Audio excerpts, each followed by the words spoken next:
they care less. And about now we're using live the word. again because I fucked something up. Okay, I'm sorry, again. guys. Go ahead, Ben. Go ahead. But what if the politicians are the lower level ones? They're the ones that are in control because they're better at using the words because they care a little more about how they're saying it. And the artists, they just sort of meander around with the words because it doesn't entertain them anymore. Maybe they came like back in time, and they've been kind of hanging out, just waiting. Because really, you think about it, like if they were like 1,000 years advanced, maybe physiologically they wouldn't look much different than us. Because you think about 1,000 years, I mean, what's the difference between us and like someone 1,000 years ago? They were ugly and shorter, right? So. Maybe taller. Maybe they travel back in time. We've always been crazy sizes, yeah. And they're just kind of guiding shit and running shit, just kind of keeping us on the right path because they know that like we have these tendencies to meander and create new dimensions, and that fucks up their future. Hey, I was speaking of fucking up. I was fucking up some of this while y'all were talking about this. So do you mean something on Earth? Do you mean, well, I'd missed that part maybe. Are you talking about something alongside of us? No, human beings. Human beings. Okay, so like a subset of human beings. More advanced. That are way more advanced. Or maybe even from the future. Okay. Maybe they've come back. They're from 3019. And they're like, we need to go to 2019 because that's whenever they started fucking up the whole like alternate dimension thing, and it's fucking up our future now. So what are they preventing though? They're keeping us like inside a box. Are they preventing the mole people from happening, or is it? Or do they have their old split up there too? No. The mole people have already diverged from us, and they're already starting to create their own species, their own subspecies of Homo sapiens sapiens. They're like Homo sapiens saurians. Malaysians. I just started thinking about how incredibly powerful if, like, let's say 30 people, just me, you, Ben, and 27 other people, we studied. That's good math. For hey man, sometimes I remember one math. What if we had the technology to go back in time, like 30 really close, good friends with a plan that studied history and and knew stock market swings, technology advancements, all that shit. We went back with the knowledge of how to make light bulbs and lights, and we went back just to a period in time where we could all go back. How incredibly powerful we would be. You know what I mean? Like Absolutely. We all just went back with like 10 grand or something, dude. In 5 years, we'd be ruling the earth. You know what I mean? It would be insane. It'd be like 1942, and they'd be like, "This was printed in 1995." Yeah, right. Well, we just know shit. I mean, knowledge is power. How quick would one of the 30 get so fucked up and at a lack of words? Power hungry? Power hungry, yeah, to where they just start manipulating. And then there's the decision, we got to take this dude out because obviously we all have more information in this fucking world, so we're all going to be able to take it over. We got to take him out, or it's going to be like the bad guy thing. How quick? Or is there going to be... and he's just going to have a bunch of guys around him with Tommy guns, and he's like, I've already taken over, motherfucker. Right, yeah, I guess it could devolve into that. But I would say that if you went... There would be enough power to go around, I guess. There's never enough for some people. True. It's very true. There's never enough money, never enough power, never enough women or whatever, anything. I mean, there's never enough. You know what I mean? Isn't that the name of a movie? Huh? Isn't that the name of a movie? No, I don't think so. Never enough women? Yeah. Yeah. Like what women wants. And never mind. Yeah, that's a trilogy, it's actually. Insane. The trilogy. But yeah, even if we're just one person, then I mean, theoretically, it could have already happened. I guess. I mean, at some point, if we develop, or maybe not we, but someone develops time travel and they use to go back in time. I mean, this is basically Back to the Future 3. Didn't what's his face got a hold of Sports Book? Remember, just with that was part 2, wasn't it? Was it 2? It was 3 was the Western one. That was the weird. That's why they didn't make it anymore because it was so shitty. It was Biff. Yeah. Yeah. Okay. Yeah. 2. Yeah. He was extremely shitty. He just had the. See, I kind of liked it. He just had the. He just had that sports memorabilia book. He knew scores and stats, and pretty soon he had like a 20-story building and millions of dollars. And it was actually Donald Trump. Yeah. Which is the crazy thing. Like, and they made this Donald in Trump. like 1989. What do you mean actually Donald Trump? It was just a have very you ever good representation. Have you ever actually gone back and watched Back to the Future Part 2 when they go? I've seen it a bunch, but not recently. if you Google Biff from that movie and you actually watch the movie in the context of his character, the way he looks and everything, it is literally Donald Trump. Hold up. When's the last time you watched it? Did they have any representation of Twitter on any level? Did they have something like Twitter that he was just pumping his opinion out to the public on? No, I don't think so. I think he was oiled up with like a lot, like a lot of bitches. Yeah, that's what I'm saying. Never Which enough. is close enough. Okay? Never enough. Perfect. Yeah, he was living in the like penthouse of some like sleazy building. You know what I mean? It was crazy. But I was gonna Google or YouTube some of those scenes, just have them playing in the background, just so we could. Because I think you're right. He had like blonde hair and all that, like a wig almost, basically, and stuff. Dude, I pulled it up on my phone, guys. I mean, nobody's gonna see this, but I'll see it. And you'll see it. Barrett will see it, and that's what matters. I was gonna ask y'all something. Now I can't fucking remember what it was. I don't remember. Anxiety. You want to talk about anxiety, Ben? We were talking about anxiety we can go back to that. I forget at what point I stopped you, but I've been doing jiu-jitsu for a while, and it's been a while since I've had to bitch tap, meaning there's just too much pressure on, from the top person. And here recently, over the past few weeks, every once in a while I'll get those feelings again where whoever it is, they're just putting a lot of pressure, and I get that feeling in my mind where like it's an actual I'm gonna bitch tap. Yeah. Oh my god. You haven't felt that in a long time. It's been a long time since I felt that way, and I haven't actually done it. And the other day, 2 days ago actually, I was rolling with them, and I was about to bitch tap, and when I decided against it, I rolled to my side. I'm sorry. Biff Towers is what it was called. Just like Trump Towers. Yeah. Look at him. That's just like wax. His wax. Look. Yeah, you're right, man. Look. Anyway, we'll go back to that because I want to hear what you're saying about this.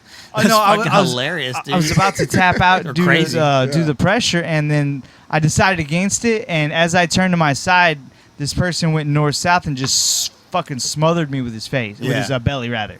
It just smothered me. I couldn't breathe anyway, so I had to tap. Yeah, but it wasn't a bitch tap. It was a no-breathe tap. Basically, It was a choke with his belly.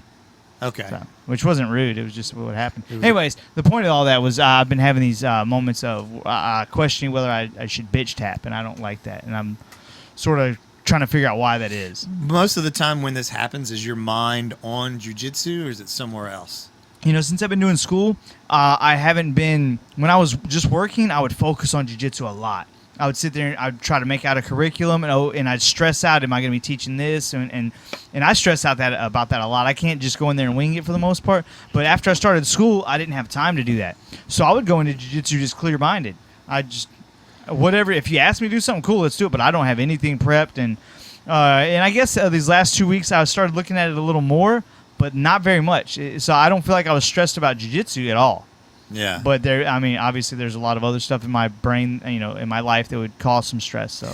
Well, I didn't necessarily like stressed out by jiu-jitsu, just like when you're rolling or drilling or whatever, you're kind of thinking about some other stuff instead of what, like the task at hand. Sometimes. Or more like, empty mind kind of thing. That's what I prefer. When I'm doing jiu-jitsu, I almost like to be like, when I'm done, like I don't even really remember what happened. It's just kind of movement and pressure and sweat, and you know what I mean. And I may, that's right, you sweat me, or that's right, It's not like it's impossible not to remember something about it, but you know what I mean. Just kind of like flow state. That's what I like. That'd be awesome. And I've gotten in those before, but here recently I've been more focusing on what's happening so that I can give that information to the person I'm rolling with. Because a lot of people are asking, hey, did you feel anything? So I'm trying to focus on what's happening so that, like I said, okay, you're missing this. You're letting me pass here. You're not enough pressure here, blah, blah, blah. Yeah. So that may just, in that one little thing. Do you think there's any any psychological baggage from the fact that you're a brown belt now? Do you think that there's any extra expectations you're placing on yourself? We haven't actually talked about that yet. Yeah, he's a brown belt, Yes, I agree. I do think there's a lot more baggage, mental baggage that goes with that. And stress and pressure, and especially if I go somewhere else, that's going to be a motherfucker. I bet you that's nerve-wracking. Very nerve-wracking. But yeah, at every level, when you progress and you go somewhere different, when you're not, and even amongst the people that you're comfortable with, from white to blue, there's this kind of stress because now like the white, like the same school. Yeah, what you're saying. even in the same yeah. school, there's stress. Right. Blue to purple, purple to brown. I'm sure, which I haven't got there yet. But yeah, if you go to another place, because I've gone to other places, and I know y'all have too, and you roll with brand new people, and there's a mixture of whites and blues and purples, and you have no idea who they are. You know, we all have that like, yeah, man, he's a white belt, but he's been doing it for 7 years, no gi, and he's progressing really fast. He's doing it 4 days a week, going to seminars, hitting all the open mats. You know what I mean? He lives this shit. And they have those too. You don't know who they are. You know, it's a weird. There's just all this like pressure to make sure you defend yourself well and don't go. I always just I never try super hard when I go to those places. I always just I try to get flowy as fast as I can, and then just, you know, I would much rather just barely get some, you know, like just sweep somebody real easy or whatever, and they go like, man, he fucking swept me, he wasn't even trying, rather than like, you know, like really fucking trying to kill people. You know, I find myself getting into, and I do this sometimes in class for some reason, if I go to a new place like that, no matter who I'm rolling with, I almost get really not rigidly defensive, but just go in defensive mode, just like let them do what they want to do, and I'm hoping that gets me into a relaxed state, because eventually they're going to calm down. But if you get a brown belt that just not necessarily aggressive, but they're not really going to calm down because they've got their game. Yeah. You know what I'm saying? So it's sort of sometimes it pans out for me, sometimes it doesn't. But like last time I went down to Professors, I sort of got in that state pretty quick with these guys because they threw some stuff at me. I got in a position, whatever. I guess in my mind, I wasn't getting dominated, so that pressure was gone. They're on top of me. That pressure is gone. Cool. Now I can start working. How did that go? How were your rolls with everybody there? Oh, it was very fun. I headbutted a guy in the face. As he took my back, I turned around. I was like, "You okay?" He's like, "Yeah, I got my teeth." "Yeah, you're good." He's like, "Oh, we're good." And kept going. But I rolled with Ninja and a few other guys, and they were all really, really fun. And they gave me some good advice. I had to tap a few times, but it wasn't anything terrible. And the one time, actually, one time with one guy, I knew exactly what I fucked up. I just sat in a leg lock too long instead of immediately get out. I was going this thing, number 2 instead of number 1. You know what I'm saying? You should have done that first when I was sitting there and thought I was safe. But so the one piece of advice I asked Professor, hey, where did I mess up? He said exactly what I was already thinking. So I was real happy with that.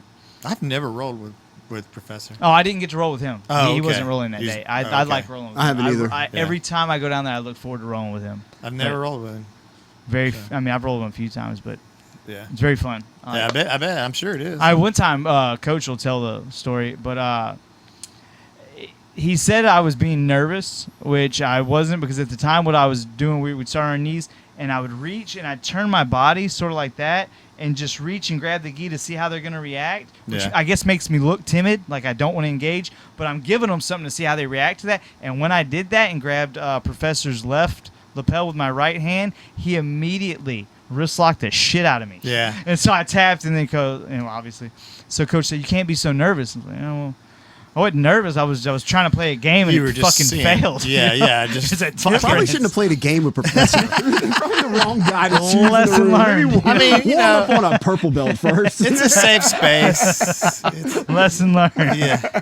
So now I just go for overhooks. Yeah, I got wrist locked by one of the. I don't know the guy's name. Black belt at Professor. He was an older guy, like kind of a bigger guy. Is Josh? Bald? No, Jeff. He may have been bald. Yeah. Rodney. That sounds familiar. I think that's that bigger dude. He's a little, like, his shoulders are kind of broad. Kind of stocky, big guy. I think not super tall. I but might have made like he that was name well up, over but it sounds familiar. He's well over 200. I don't remember his name. I could probably find a picture or something. But yeah, he wrist locked me from guard pretty quick. That sucks. Yeah. So. But it was fun. It was a good roll. I mean, it took him a little while, but he got it. I mean, so. I can't wait till I can wrist lock from everywhere. You say that Trey's From the he roof. doesn't wrist lock, because he said that he was telling me the other day, they're combatives for the military. They teach that it's not too functional because of certain things you would encounter in actual combat. So in his brain, he just doesn't do them. Yeah. So he'll tell people, hey, there might be wrist locks from here, but I'm not going to show him because I'm not that guy. Go to this guy. Yeah. But he just doesn't do them because of how he was taught in the military.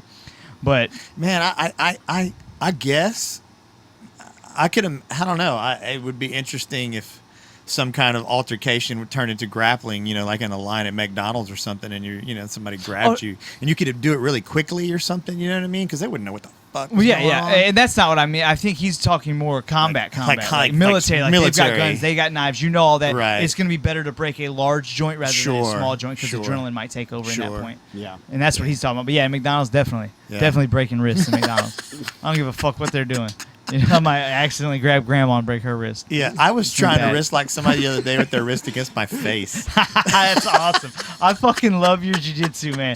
I was trying to chew on someone's gi the other day, mainly because Josh pointed out that he thought that was gross. Yeah. So all right, cool. So I start chewing on gi. Yeah, now. I love the way you see jiu-jitsu, I do it to everybody. It was Dustin. I was rolling with Dustin, and he kind of put his hand near my face, like up in here. So I just pushed it on my cheek and held and like squeezed his wrist. Did it work? I got him to hear. He was like, "Oh shit!" He it. He's kind of gumpy though too. Yeah, he is. It's Yeah. like you can't ankle lock him or nothing, man. Yeah. He's just like, but it made him move. Like I did it hard enough to where he was like, "Whoa!" He was kind of holding my gi, and I didn't want him to do that shit to me. Yeah. So I tried to wrist lock him against my chin. Yeah, and it made him move. So that's I accomplished the goal. You know what I mean? What's some weird technique that y'all do, like something that nobody else does, or do you know? As soon as you ask me, I don't know, but there are some things that I'll do. It'll probably come to me in a minute. But the other day I was rolling with a white belt. It just made me think because Dustin did this the other night, and this cat it was open mat, and this dude straight up grabs my fucking ankle, starts leaning back on it. It was I think it was a red or blonde hair dude. I met him before, and he just goes to town trying to rip my leg off. A white belt? Yeah. I had two. And I'm sort of just looking at him, and I grab his arm, and I kind of turn, and I don't give a fuck because if I have to tap to that, then cool. I have to tap to it. So I'm not going to tell them not to do it unless they go for – if I see anybody go for a heel hook, I'm tapping them like, look, you don't need to do whatever. Yeah. Anyways, he went for it, and he just wrenched. I got on top of him. But Dustin said the other night there was a white belt in there that went for his leg. And as soon as he went for his leg, I don't know, he escaped whatever, and then he got his leg. Dustin leg locked him, and he said – we don't usually go for those. Gave him a little lesson afterwards, so it was funny. Well, the thing about it too with us is like, because I had two white belts try to do it to me the other night, and I get to the point where I'm like kind of let it go, and I escaped, and one of them was wrenching really, really hard, and you know what I mean. I kind of stacked and eventually escaped or something, and then I told him like, hey, we don't, the reason it bothers me a little bit is because, and if you don't know, that's fine, but I'm not going into the role. Sometimes expecting that you're going to do that to me. So I'm not. But if I roll with you, fuck yeah. I'm like, Ben may grab my ankle. But this guy, I may not think about it, which is kind of my fault. I should, I guess, always protect myself from toe to fingertip or whatever, top of my head. But, if all of a sudden they just grab it. Yeah, shit can happen in a mindset like that because maybe you don't know, you're not looking for it. And they're in the perfect position. Maybe they have a great setup for it or whatever. And they get it and they start wrenching before you even realize it's there because you weren't even expecting that. And that could really hurt you. Yeah. And that sucks. But I was going to tell Coach about this, but have you listened to the Jean-Jacques Machado was on JRE the other day? I listened to like 90%. Very good. It was really good. Did you hear it, Phillip? Did you? No, It was real good. Him talking about jiu-jitsu. No, I do. I just haven't really been keeping up with Rogan too much. Yeah. Well, I saw Jean-Jacques Machado on there, and I was like, me too. I gotta watch this one. Yeah. I don't know. But like that one, Faraz Sahabi, John Danaher. He had Bernie on there. I was waiting for that. I wanted to know your reason. I thought the Bernie one was. Hey man, at least that's the most I've ever heard him talk. You know what I mean? Because that's one good thing about this format is, and they say it all the time. We can just talk for 2, 3, 4. We can whatever. We can do a 3-part series and talk for 10 hours. You know what I mean? So it's interesting. But if this turns into a 3-part series, I'm just saying. Anyway, so back to I don't even remember what we're talking about. Jean-Jacques Machado. Yeah. And I thought I hadn't heard it put that way. Why? Because why they don't do leg locks at blue belt? Why they don't even teach them until later belts? Yeah. Because I've always heard that they just don't do it. It's dangerous, which is a very blanket statement. What exactly is dangerous? Blah, blah, blah. But the way he explained it was really good because he said if he doesn't teach leg locks to say a blue belt or even I think he said he might let them do it at purple belt. but that allows them to really learn the person from guard. So if you get in my guard and I leave my legs open, you can leg lock me if we're doing leg locks. And at a low level, if I'm worried about that, then maybe I'm not going to get the breadth of knowledge and develop my guard like it should, because I'm always worried about leg locks. And if they can't leg lock, they really focus on guard game, which is super important. And as he puts, that's where we can rest. Yeah. If you have to know where you can take a rest, and that's where you can take a rest as a jiu-jitsu guy, which isn't the only important thing about it, but the development of the game, of your guard game, because you're not having to worry. Like you said, it's not even an option. So you're not worrying about that. And like I said, that resonated with me because I hadn't thought about it in those terms before. And so you're learning all these positions and submissions and sweeps without that worry. That way, whenever they introduce the leg locks, you've already got this solid foundation that may not have been there, or maybe way less or way different in maybe a bad direction without it. That's a good point, because what's more important in the longevity of your jiu-jitsu journey? Knowing how to scissor sweep, knowing how to butterfly guard, sweep, hold somebody in guard, arm bars from guard, chokes from guard, wrist locks from guard, flower sweep, scissor sweep, Shaolin sweep, half guard, all that stuff. Or just knowing how to defend a leg lock. Yeah. Exactly. From the beginning. So that makes a lot of sense. And I hadn't thought about it in those terms yet. So that was really cool to, if nothing else, I got that out of the podcast. The podcast is real good, but just listen to him talk about whatever. Yeah. It's an interesting way to look at it. Yeah.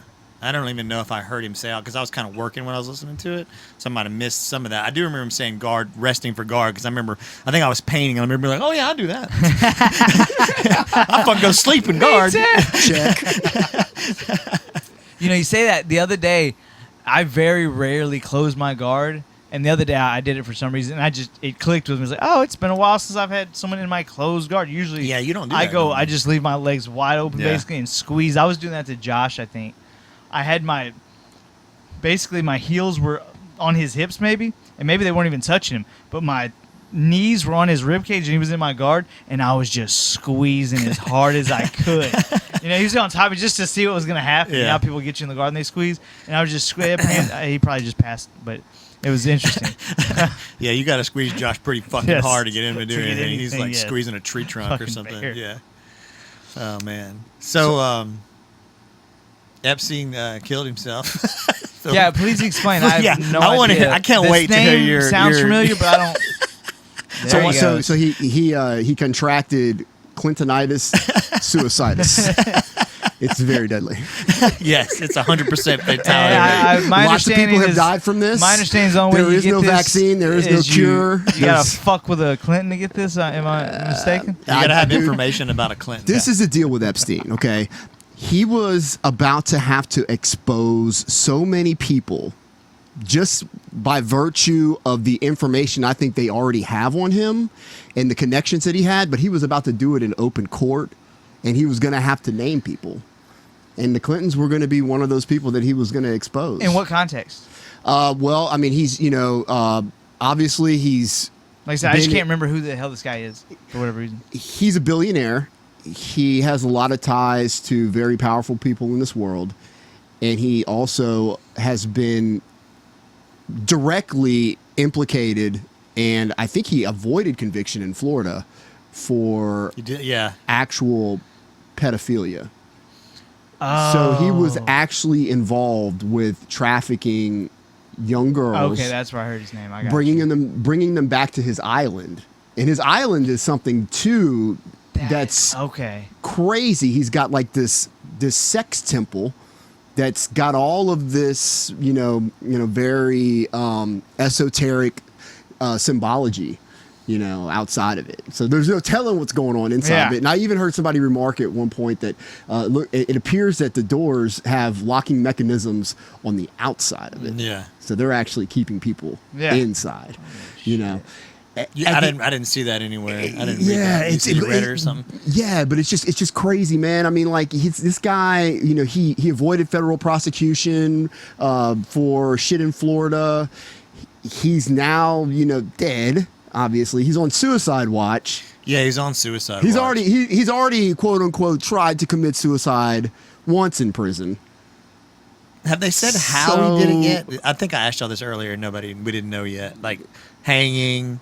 He shoot himself in the back of the head 4 times. Yeah, like, I'm sure he shot himself in the back of the head 3 times. It's probably some crazy fucking pill or something. I hope so. I hope it's one of those very Dude, in the obvious 1970s, ones. they had a gun that would actually give you a heart attack.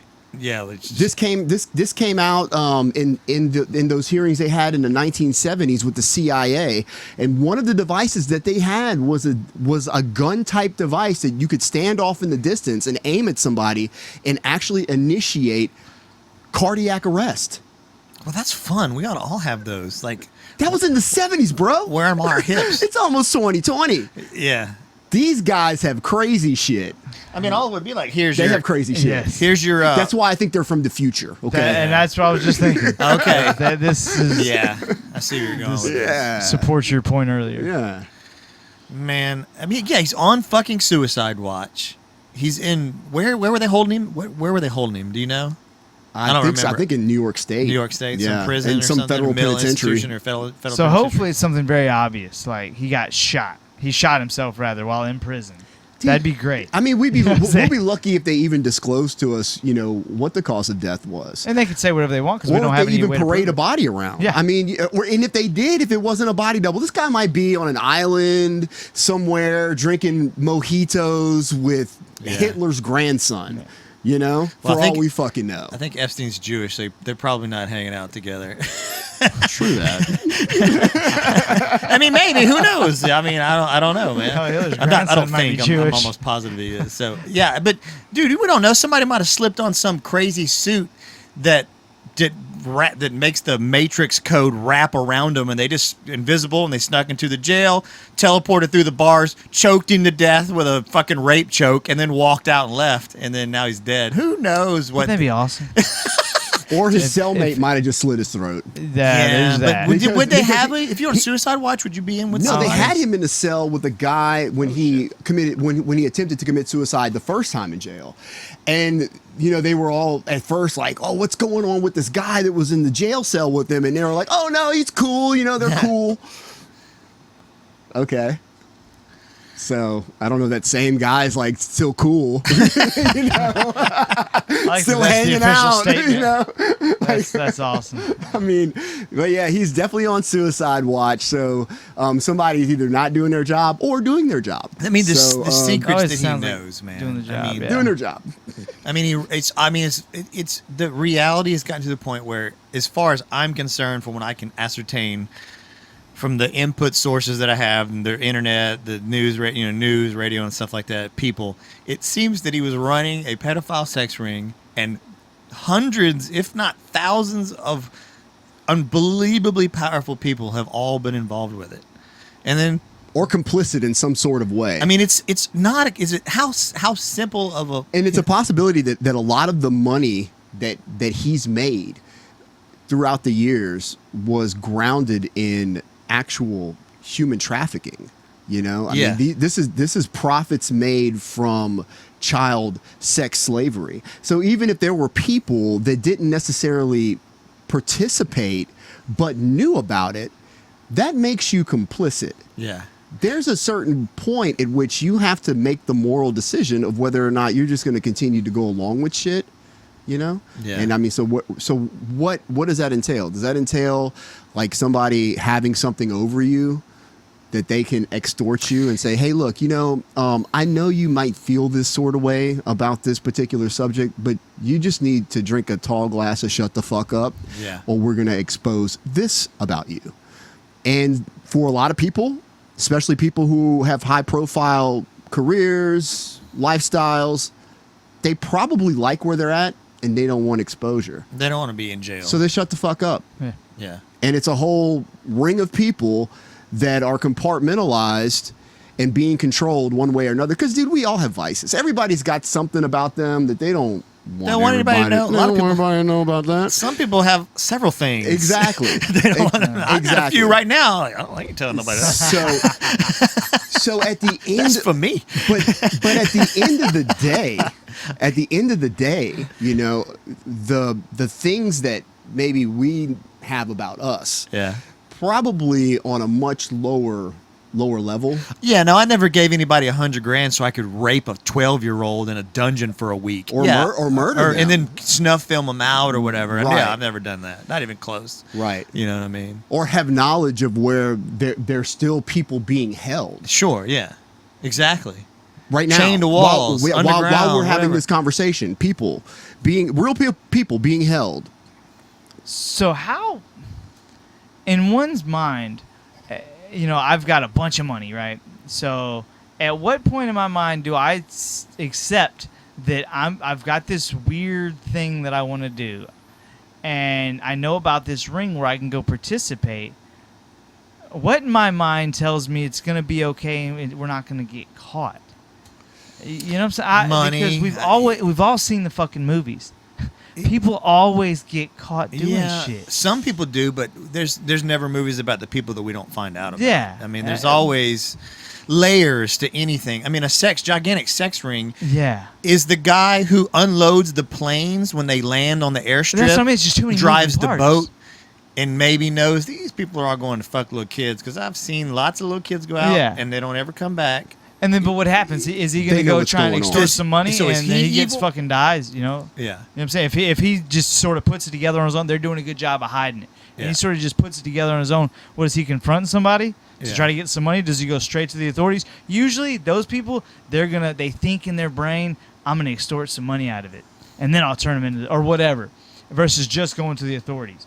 Because if they just go to the authorities, it's probably not going to happen, because it's just a plane driver versus Ted Turner, whoever the fuck it is. I don't know anything about this guy, but then you go to the authorities, and you go to the person that's being controlled in the authorities, and your report goes off straight into the ether, to that guy. Yeah. And so do you, motherfucker. Yeah. So I mean, there's a certain part in time where you're like, like how many fucking people are participating in this, and a lot, actually. So a lot of people are being controlled, a lot of people are complicit, and a lot of people are probably on the take. So it's and that's what I was gonna say. Yeah, they give you a choice. They come to you, Ben. You're you carry luggage into the Epstein mansion. Or no, let's say even further away from that. I mean, you're a fucking taxi driver that they call on to always pick somebody up at the airport, so it's not this limo or something. And they go to, and you kind of start figuring it out maybe, or they think you're going to, and they come to you and they go, look, you can keep doing this taxi job, and we'll slip you $50,000 every couple of months in cash, or we're gonna tie you to a chair and kill your kids and your wife in front of you and slit their throats and rape her for a few days. Right. And then we're going to torture you to death. And here's this guy right here, some fucking 285-pound guy with, you know what I mean, like tattoos on his face is like, he's going to do it. You know what I mean? Or you can shut the fuck up. And then they've got a list, and maybe even the guy with you, that if you're thinking about going to the authorities, this is the first one you'd have to talk to, this guy. Yeah. And his boss is in the other room. So go ahead and go to the authorities if you want, or you can just take the... And what a shitty decision you're in now. I don't know this taxi driver, but he was just a normal guy, and he started figuring shit out, maybe he wants to take the money. Maybe he doesn't give a fuck what they're doing, and that's honorable too, but now he's fucked either way, right? Either way, if he takes the money, then eventually somebody's going to shit on him and he's going to die because he's the lower level pawn. But if he doesn't take the money, everyone's going to die. Just what a shitty movie situation that is. I just had a cool idea for a movie. I had an idea where, cool to me, where some powerful group of people send a guy to a big city to find a good taxi driver for some situation like this, and taxi driver? He just rides taxis. I don't know. I don't remember what the premise behind. No, taxi driver's fucked. It wasn't this. He was just a psychopath. Yeah, not psycho. He's just broken. So he's like this dude with a suit that just rides in taxis in New York and big cities all day long, and it kind of just talks to the guys driving the taxis and Sounds finds like a cool film. guy. Like, hey, this guy's kind of cool. He seems like he keep a secret. He's got some military experience. What kind of secret are we gonna divulge? I don't know, man. And then he just, hey, look, you would come down with me to Florida. Have he pays his hotel flight, and he's a big fucking suitcase full of money. He says, all you got to do is pick up these people from the airport and drive them to this place, and that's it. And you'll make $500,000 a year, whatever, you know what I mean? And all the girls you want, or whatever the fuck, you know? I don't know. It's just kind of an interesting movie. Sounds like a Quentin Tarantino. Yeah, film. it does kind of sound like Yeah. it. Yeah. You know what's crazy is that you know, interesting. we're all into like these stories that are you know, archetypical, and there's always like a, you know, protagonist and a bad guy, and at the end the good guy always prevails. It's funny how we thrive on these stories that we tell each other, that we write about, but we rarely live them, right? Yeah. Like the irony of life is that we're so gravitated towards these stories, but our life never truly unfolds in a protagonistic, evildoer, good guy prevails theme. It's always, when we're looking at what's going on in the world, it's always fucked up. You know how you go to that movie and like it doesn't end right because the good guy doesn't win, something fucked up happens at the end, and you leave out the movie and you just feel kind of twisted up inside a little bit. Like damn, like, you know, not that you're disappointed, but like that didn't go right. Yeah. You're uneasy about it. And but you know, we go to these movie after movie after movie where, you know, good guy goes through a trial, you know, meets the depths of hell, bad guy puts him there. In the end, bad guy gets fucking beat, good guy wins. And we're like, yeah. You know? But dude, life, it don't work that way, bro. It don't work that way. You know? You're always fucking getting beat down and shit. You know? And the good guys, like, they die. And you know, they fucking, well, in this situation, they get killed with the taxi driver that gets offered all the money, he's living that life. Let's say let's say he's 35 years old, he's living that. He's ex-military, wife left him, who fucking knows, kids, no kids, just trying to make ends meet or some bullshit. You know, you got hurt or wounded or whatever, dishonorably discharged or something. And this could be a million different people. And then all of a sudden somebody comes along and kind of in his world goes, it has these two paths, and one of them is just drastically different, changes his life until he's basically another person. Yeah. You know what I mean? Yeah. So, but most of us, does that not happen to most of us? We just kind of click along, and, you know, we go to school, have kids, go to work, try to save up a little money, whatever, travel here and there, a couple of hobbies.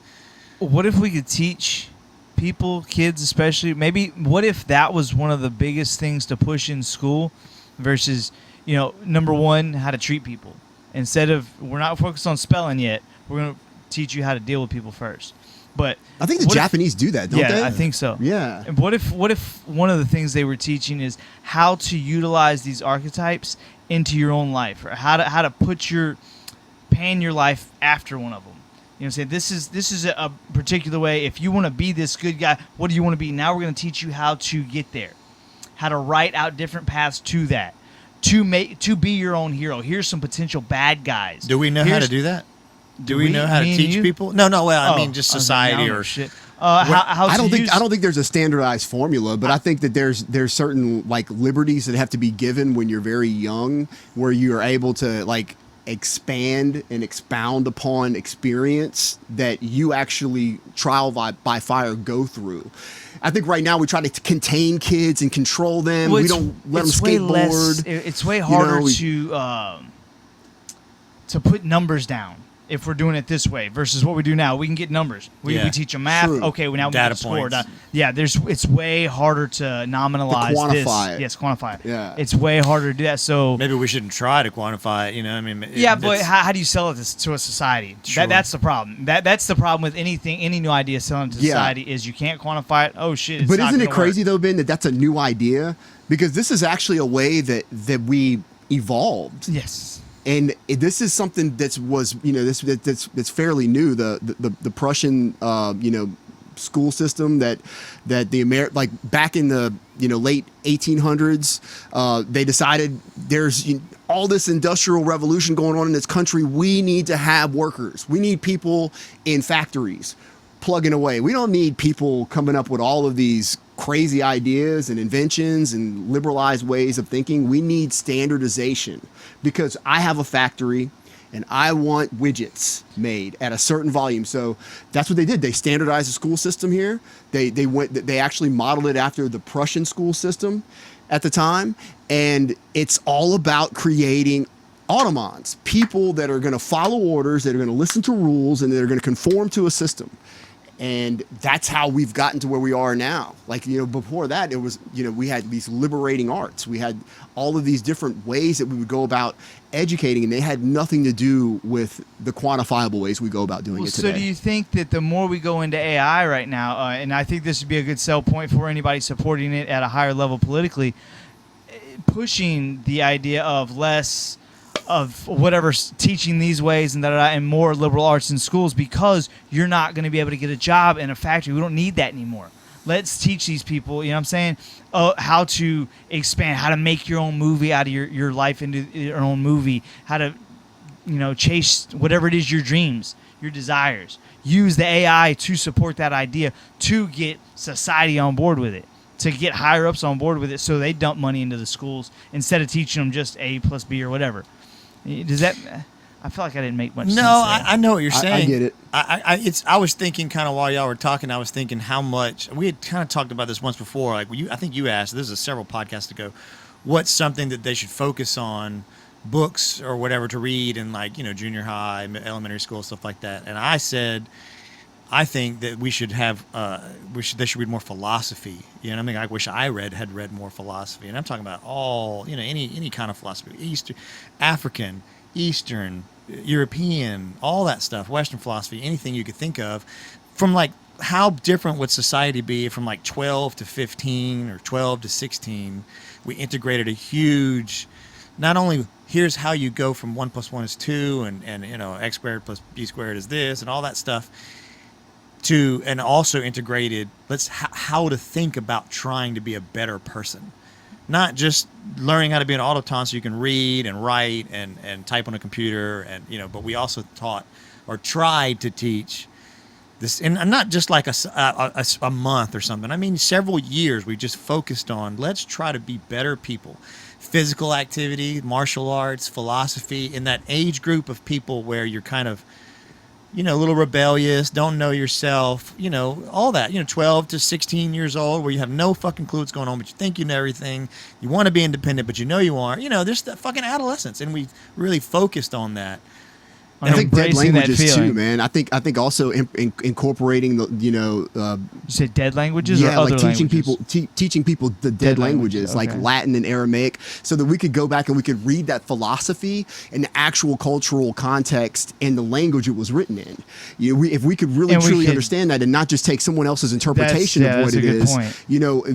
That's also something too, rooted in what the actual truth is, of the writings itself, and what it truly reflects and what it reflected to them at that time frame. So that would be learning dead languages, history, all of these things that we just don't teach, man. You go read a history book that you got in 7th grade, and then go listen to Dan Carlin. Right. You know what I'm saying? I mean, the history of the world is not. You can't put it in a couple hundred pages. You can't do it. You can't do it. And all you're doing is you're just learning people's names and events. Well, that's why I think, and not the drama that unfolded within the context, or even if you know all the drama, or if all the drama has even been presented to you yet. Because that's what I think about teaching kids, not just what happened or how to, or just respond to it, just how to be a better person, how to look at truth, look at things logically, look at all the sides, so that way because we all know, man, you learn shit all the time, you're like, oh, I didn't know that, or I always thought it was this,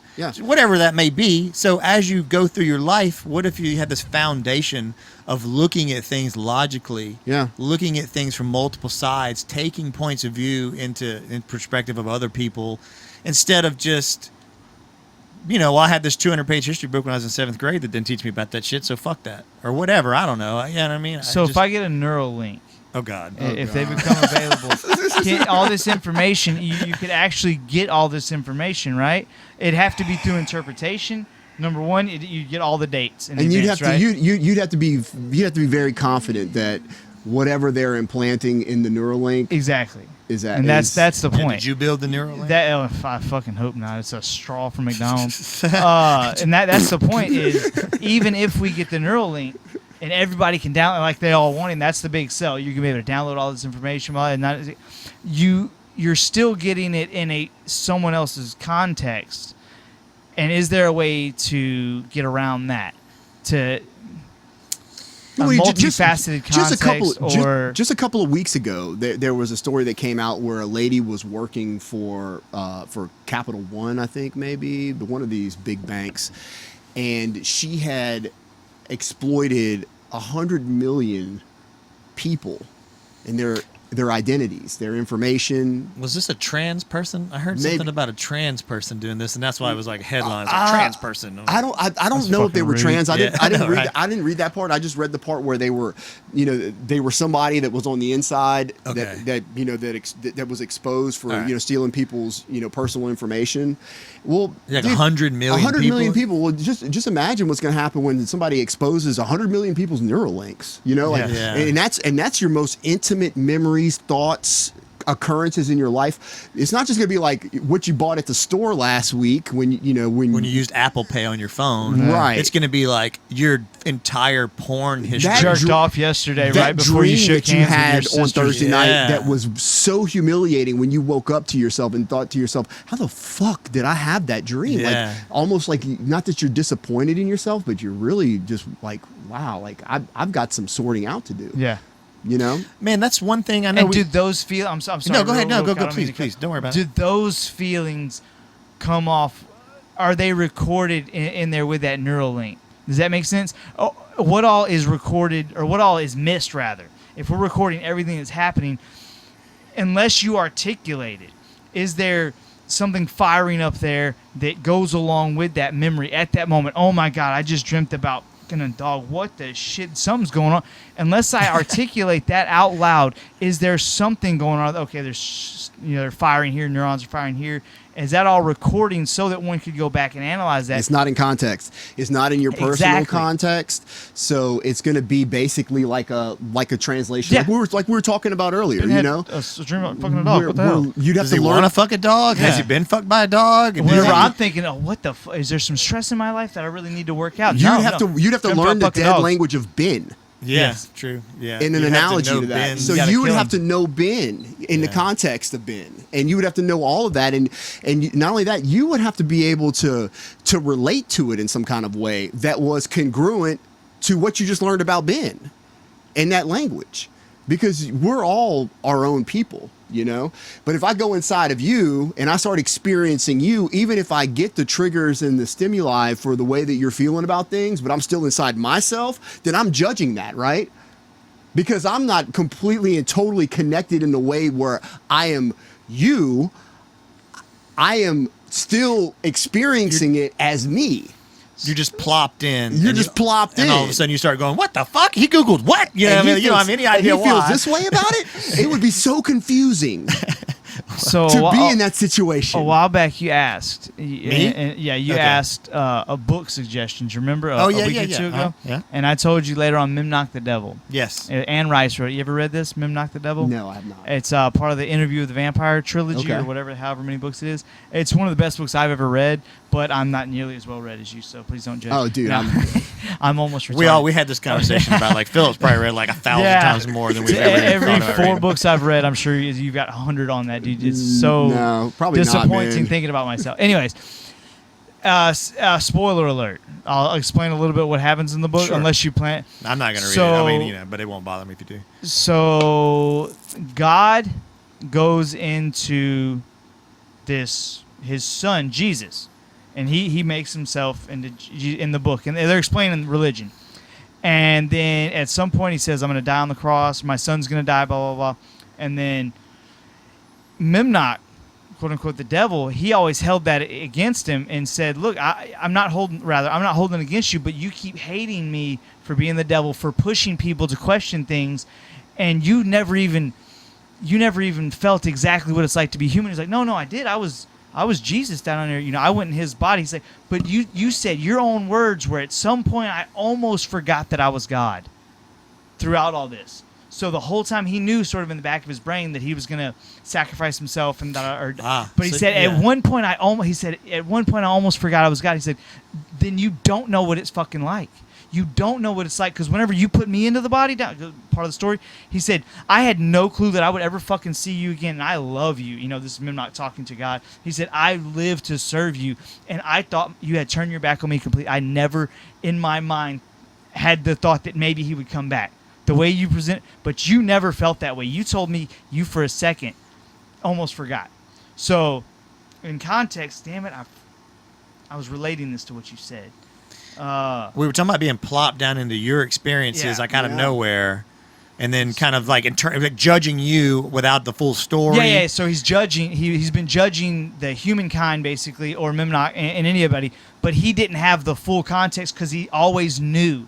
Yeah. You see what I'm saying? So he always had this other viewpoint that he couldn't shake off. That no other human could ever have. Exactly. It's he totally, couldn't have just how we feel because he has this extra. Just like you could never know just what it's like to be me because you always have extra. But isn't that such a great contradiction within the framework of God himself, is that he created humans knowing that we were going to fall short. He knew we were going to fall short as human beings. He made us anyway. He made us in his own image.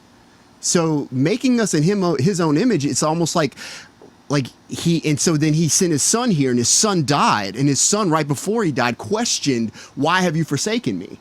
Why have I forsaken myself? I am God. I'm in the image of my son, but I'm also God, and I'm questioning myself. And I knew that this was not going to pan out, yet I'm still fucking questioning it." Yeah.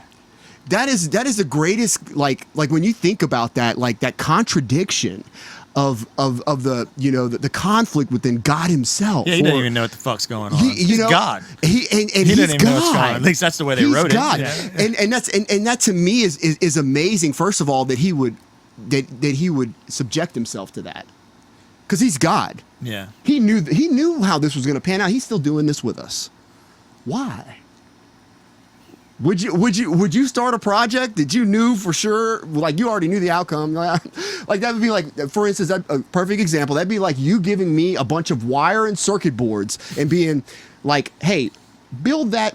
What is this right here? That's a mixer. Yeah. Build a mixer from scratch, Phillip. That shit is gonna fail miserably. I'm glad you said that. Not gonna happen. In the context of what we're I still do it. in the you still just sit down I and still try. do it. You accept. Why? Well, in the context of what you're talking about, Yeah. it reminds me of something, and I'm glad you said the mixer thing, because it reminded me I had this somebody that can build this mixer that knows exactly all the electrical know-how that went into it, even down to say, let's say they wrote the. They designed the circuit board, so they did all the calculus and everything. They know exactly, and then they also know where all the parts that were molded from. They know how it works. They're an electrical engineer with a degree and manufacturing experience and all that stuff. Very intelligent people. They know why the electrons move the way they do to make this mixer. At some point, even they don't know. Like, well, why does the electron weigh as much as it does? I don't fucking know. It just does. So at some point, even the most knowledgeable person about this mixer or any other subject, there's a level where they just don't know anymore, and maybe God just knows way more levels than us. But at some point, even he's like, I don't fucking know. I can move my hand like this, and I make people and dogs and animals and shit, and they do these things.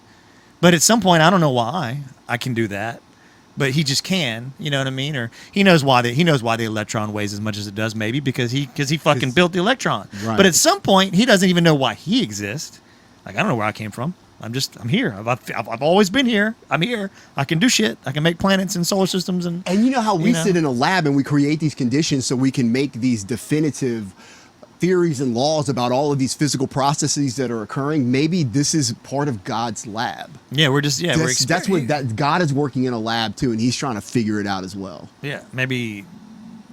But would that fit with the storyline that with accepted storyline of religion, that he is omnipotent, he knows everything? Does that still fit into that storyline, or does that sort of put a chink in that, being that now he doesn't know everything? No, I think he's still. Does it still fit in? I'm asking because I don't know enough. I think he still knows everything, which is why he's doing it. Just because he can't, I'm going to make sure I understand. Articulate. Just because he can't articulate the answer doesn't mean he doesn't know it. Is that he knows it? The way that fits? I think he knows it, but that's the reason. That's the whole reason why he's still doing it. We don't know. We can't articulate past that point, but he can. And that's my big. That's one of my huge points whenever people ask me about religion. I think he's still. I just don't know that I'm on smart a higher, enough to know one way or another. But on a higher order, I think on a way higher order than we're able to even conceive, yes. like he's working things out. like Barrett was saying earlier. Like we're working out the electron, we're working out all this shit right now, and then like when we get to a certain point, we're just like, I don't know. It's just we can prove it's there. This is just what happens. Right. Yeah. Well, God's got his own little laboratory. He's doing his own shit, and he's got levels I think that he gets to where it's like that. Yeah. And he's still, eventually he's still him. figuring it out, but we can't even we can't think like that. Like we're not capable. Yeah, God. We're like, how would we ever communicate with another solar system or another galaxy? And God knows. Like, if y'all just fucking put this wire together with this thing and took a 9-volt, y'all could talk to everybody. But we don't. But even at some point, what if somebody said, well, God, how could you I don't know, some question. Whatever, and I don't fucking know. It's just the way it works. If you do this is how the planets are made. Does he ever get stumped, even though he is omnipotent and knows everything? And does he ever get stumped for a moment? But why is he stumped? Is somebody up there like questioning him though? I don't think so. I think he's just out here like what's bossing. the ultimate? He's like the CEO. I think God is really an entrepreneur. He starts these projects and he's just doing shit. He's just doing moving shit. and shaking. He's like, I'm gonna let that shit go for a little while. Let's see what happens. Let's do something over here. Let's do something else. Couple billion light years away, I'll try some shit like this. Couple billion light years away, I'll try some shit like this. And does it ever surprise him when he does the billions of light years? Does it ever surprise him, or at least remind him that one of them exists whenever they make contact? Yeah. Should they make contact? Oh, shit. Because shit, they weren't supposed to do that. He's like this. He's like, yep, right on time. Yeah, is he right on time? Who knows, man? Or does it surprise him and he's like, oh shit, yeah, I forgot that was supposed to happen. Hey, Maybe perfect. so. That's what they were supposed to do is meet. But you said earlier, why is he doing this? Because it's wrong. Because it's doomed to fail or whatever, something like that. Is that what you were saying? But he keeps doing it. Where were you? Oh, with us as human beings. Yeah, yeah, because he knows we're flawed, and I mean he. But when that made me think, is any experiment really wrong? Like if you don't know the answer to something and you try some experiment and you figure out an answer to something, is it, even if it's not the answer you want, is it wrong? Is there any wasted experiment if you truly don't know the answer? No, I think I think asking the question itself, I guess is like that's like the element within us that's inherent in God, and that's what he put in us, was this constant searching and longing for something greater than ourselves, and this idea or feeling like there's something bigger than us. That's God in us. That's God operating in us. And if you come to terms with that, a lot of people have obviously gone to religion for that. I think that there's a lot of different ways you can manifest it, but I think religion has been the safest way thus far. And we're still experimenting, and God's right here with us through it all. Safe is a weird word because religion. A lot of people have been killed in the name of religion. I guess. But imagine if religion wasn't there. Yeah, I don't know. The barbarism that would have transpired, and ultimately, it's just bigger, stronger, faster. That's what. I mean, but ultimately, we probably wouldn't be here right now. I could see this. I could see what you're talking about. Yeah. The framework for social, for like industry and social adherence to rules and thoughts and ideas and coming together in unity. Like those are all ideas that manifest from the basic tenets of religion, and religion provides a framework for society. I mean, all of our laws are based off of, religious moral law. But what if we took a different path? So 10,000 years ago, instead of like some type of religion developing, what if the path was just some type of, how people say I'm spiritual but I'm not religious or whatever, and whatever. I've said that before. So, but I'm sure it means different things to different people.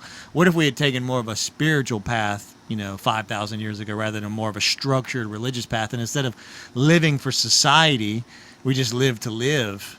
You know what I mean? That's why I believe in Jesus. You do? Okay. Yeah. Because why again? I mean, like because you're right. Like 5,000 years ago, why didn't we just develop into this moralistic? Yeah.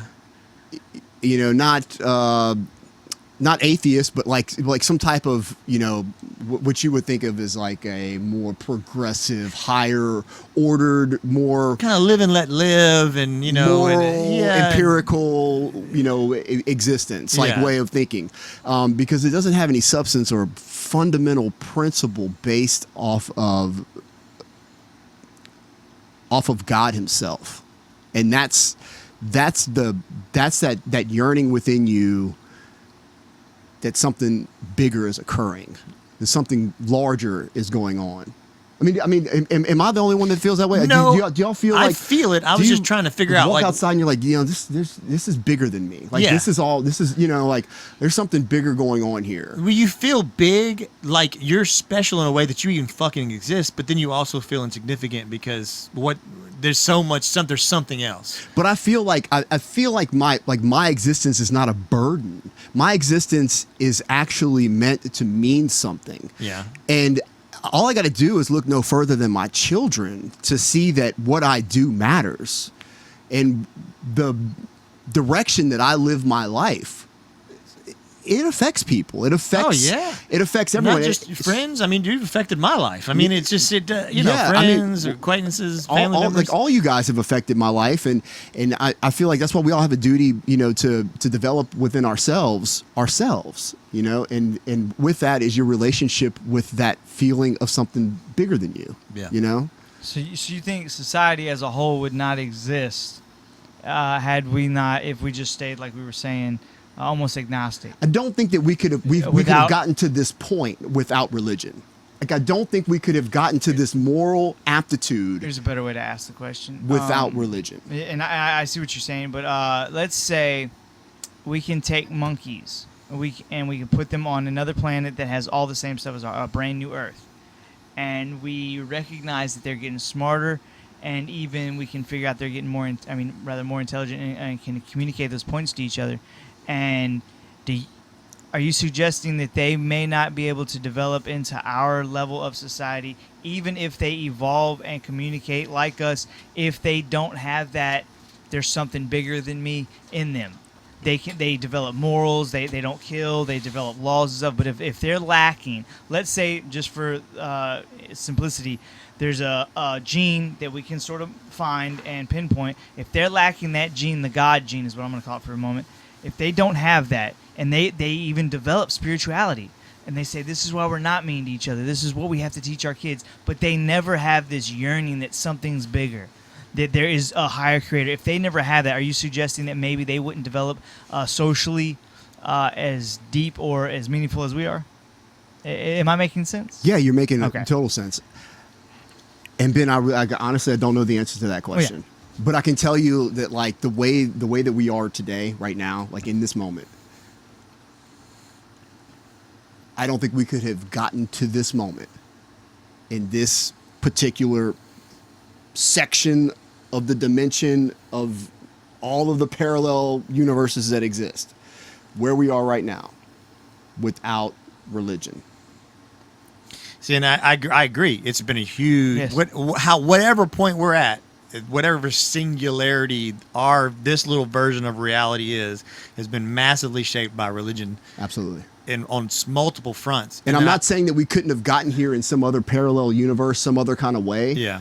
Because to say or something to a like better place, maybe, whatever. Because I would say that some people would agree completely with you that that's exactly what happened, and they would think, hey, just imagine how much better we'd be without religion. You know what I mean? What? I agree with you. Religion had this. I'm just playing just some theoretical person. Sure. I agree with you. Religion has gotten us to this point right here. We'd be so much better if we hadn't had religion. We'd be at this point right here, and we'd be flying cars, and because some people believe it's held back technology and growth and all that. But I don't think we've ever maybe would have organized either the way we did massively without some kind of greater view of of consciousness and reality and something bigger than us. And then that turned into religion. So I don't know. It's almost like it's an out. As intelligence increases, there's this point, even among the chimpanzees on another planet, maybe where they're going to go, how did we get here? Do y'all kind of remember these things dropping us off? And there's these tails, and we've got these weird pictures on the wall. You know what I mean? Like maybe there's something bigger than us, and then they would try to organize to figure it out. I don't know. It may take a billion years. Yeah. Well, just think about just the United States, just the formation of the United States in the last 300 plus years. You know, the idea of the United States. I say 300 plus years, almost 300 years, right? Yeah. I don't know. My math is horrible right now. Yeah, 250 something years. Yeah. So, but so just the idea of the formation of the United States as providence, God's providence. You know, freedom of men from tyranny, and these are ideas that are based in fundamental Christianity, the principles of Christianity. You know, and here we are. We're in World War II. We're fighting communism and Nazism, and if we did not have the fundamental principles of Christianity and God uniting Americans to fight this other ideology, tyranny, and rounding people up into camps, starving them to death, gassing them. If we had not united around the ideas and ideals of what it meant to be an American, which meant you were Christian, you were, you know, there wasn't a bunch of Muslims living here, dude, in the 1940s. Okay. And I'm not saying anything's wrong with this, you know, Islam. I'm not saying anything's wrong with that. We had it was a much more singular mindset. Would we today in 2019 was racially be able to come 95% together? white. Christianity was the 95% of the religion. I mean, but could we come together today in 2019 as America if we had to fight the true spectacle of Nazism? Like if there was a rising civilization on the other side of the globe, would we be able to come together with this divided nation that we have, divided by identity, divided by ideology, divided in every way you possibly can think of? Would we be able to come together right now to fight some foreign threat to us, to our way of life? Do we even care? Is the level of our apathy to what's going on right now with us, between each other, has it reached a point? But what I totally agree. Probably not. Right. I mean, it would probably at this point where there's a lot of people who'd go, "Fuck you, I'm not fighting." But we're here today because in the 1940s we did. We did that. Otherwise, we'd be speaking German or Russian. We would not be America. We'd be Nazis, or I wouldn't even be here, bro. I mean, I'm 20% Asian. They'd have got rid of my ass real quick. Yeah, I don't know, man. I don't know about. I don't. You know, I don't think. I don't necessarily agree with that. I mean, Hitler allied with Japan. I don't think. I don't. Have you? There's a documentary. I can't remember what the exact name of it is. Since we're specifically talking about World War II and also whether or not we know all the history and if we have all the answers, there's a documentary called, I think it's called Adolf Hitler: The Greatest Story Never Told, and it's all about how, hey, there's a bunch of shit y'all have never been told about World War II. You know what I mean? There's a bunch of shit you don't know. Right. And here's all these other things that happened, and you go like, fuck, that happened? They did that too? You know what I mean? It's an interesting story. It's like, you know, we've always been shown that they did this, they rounded people up, they gassed, they blah, blah, blah. But they make it seem like 35 million Germans woke up one day and just started going, hey, let's kill people. And some other shit happened, and a lot of times the way that they killed people, they're very hard to prove they actually did a lot of that shit. It's just, and you know, the documentary makes you think that way. It was an interesting story, and it goes along with, but it could be any threat, like you're saying. Just that specific one, the history is interesting to me because it's always been so one-sided. And then, you know, I've heard something that I find very interesting is that, you know, back then in the 1930s when Hitler did rise to power, right. He was not only receiving injections of methamphetamines and opiates and like all this like this crazy cocktail of shit, right? But they were also administering a methamphetamine pill to the populace. So everybody in the country was taking methamphetamines. So you had this like guy mandatory. Just I mean, of course they almost like fucking the rounded. water. Hey guys, this shit is great. Everybody has to get on this shit with me. It's almost like fluoride in the water. Everybody So of course gets they it. rounded people up and gassed them. You know, of course they wanted to go to war with the fucking world, and they almost succeeded. Yeah, know? he fought the world. Dude, Definitely they fought the world, dude. A country the size of They fought Montana the- fought the world for 5 years. Yeah, and they. and had the technological advancement. Oh yeah, and not also. only did they fight while they were fighting the world, they built jet engines and ball bearings and fucking I used sophisticated to, electronics and radar. I used to Yeah. be in. So we talked about Cars. these books the other day. I'm just going to go straight into Operation Christ Paperclip. consciousness, 46 and 2. That sort of touches on the Christ consciousness evolution via the genes and stuff. And so the one theory was as you evolve technologically, physically, we start evolving. We get more advanced, whatever technologies. We sort of lack the emotional, the intrinsic evolution, the conscious evolution. So that's where the Greys come from, where all the technology, they don't have, let's call it the spirituality anymore. They don't have the religion. They don't have God. They don't have whatever that is, the emotional support, the apathy, any of that stuff. But they do have all the pretty stuff. Yeah. You know, so I think the Greys, just like we have these. I'm sorry, did I cut you off? No, I'm saying that's just an example. The Greys, it didn't have to necessarily be them. They were just used in the book. The point was the evolution into the technological realm. The Nazis, let's say, they were missing. They started getting rid of their consciousness, their internal expansion for external expansion, because that's all they cared about. Let's say, I know it's not that simple, but Yeah, the way they're portrayed is they wanted the super race. So it's easy to say the way they're they were- portrayed. Yeah, I would believe so that. going that route, and then they produced a lot of science, right? Yeah. They produced so much shit that we can still use and maybe can't even reproduce now because they had no restraints back then. So they were evolving physically, but they were maybe devolving or just sort of lacking the internal evolution. It's an interesting. which is maybe ahead. why they lost. Exactly. That's a sort of. Well, they also Yeah. lost because they were a country the size of Montana, and they were fighting almost the entire world, That other helps. than some obviously some Japan, which is basically an island the size of Louisiana if you stretch it out or whatever. You know what I mean? Like they were maybe a little bit bigger, but I don't know. That's an interesting question. I wonder how big Japan is.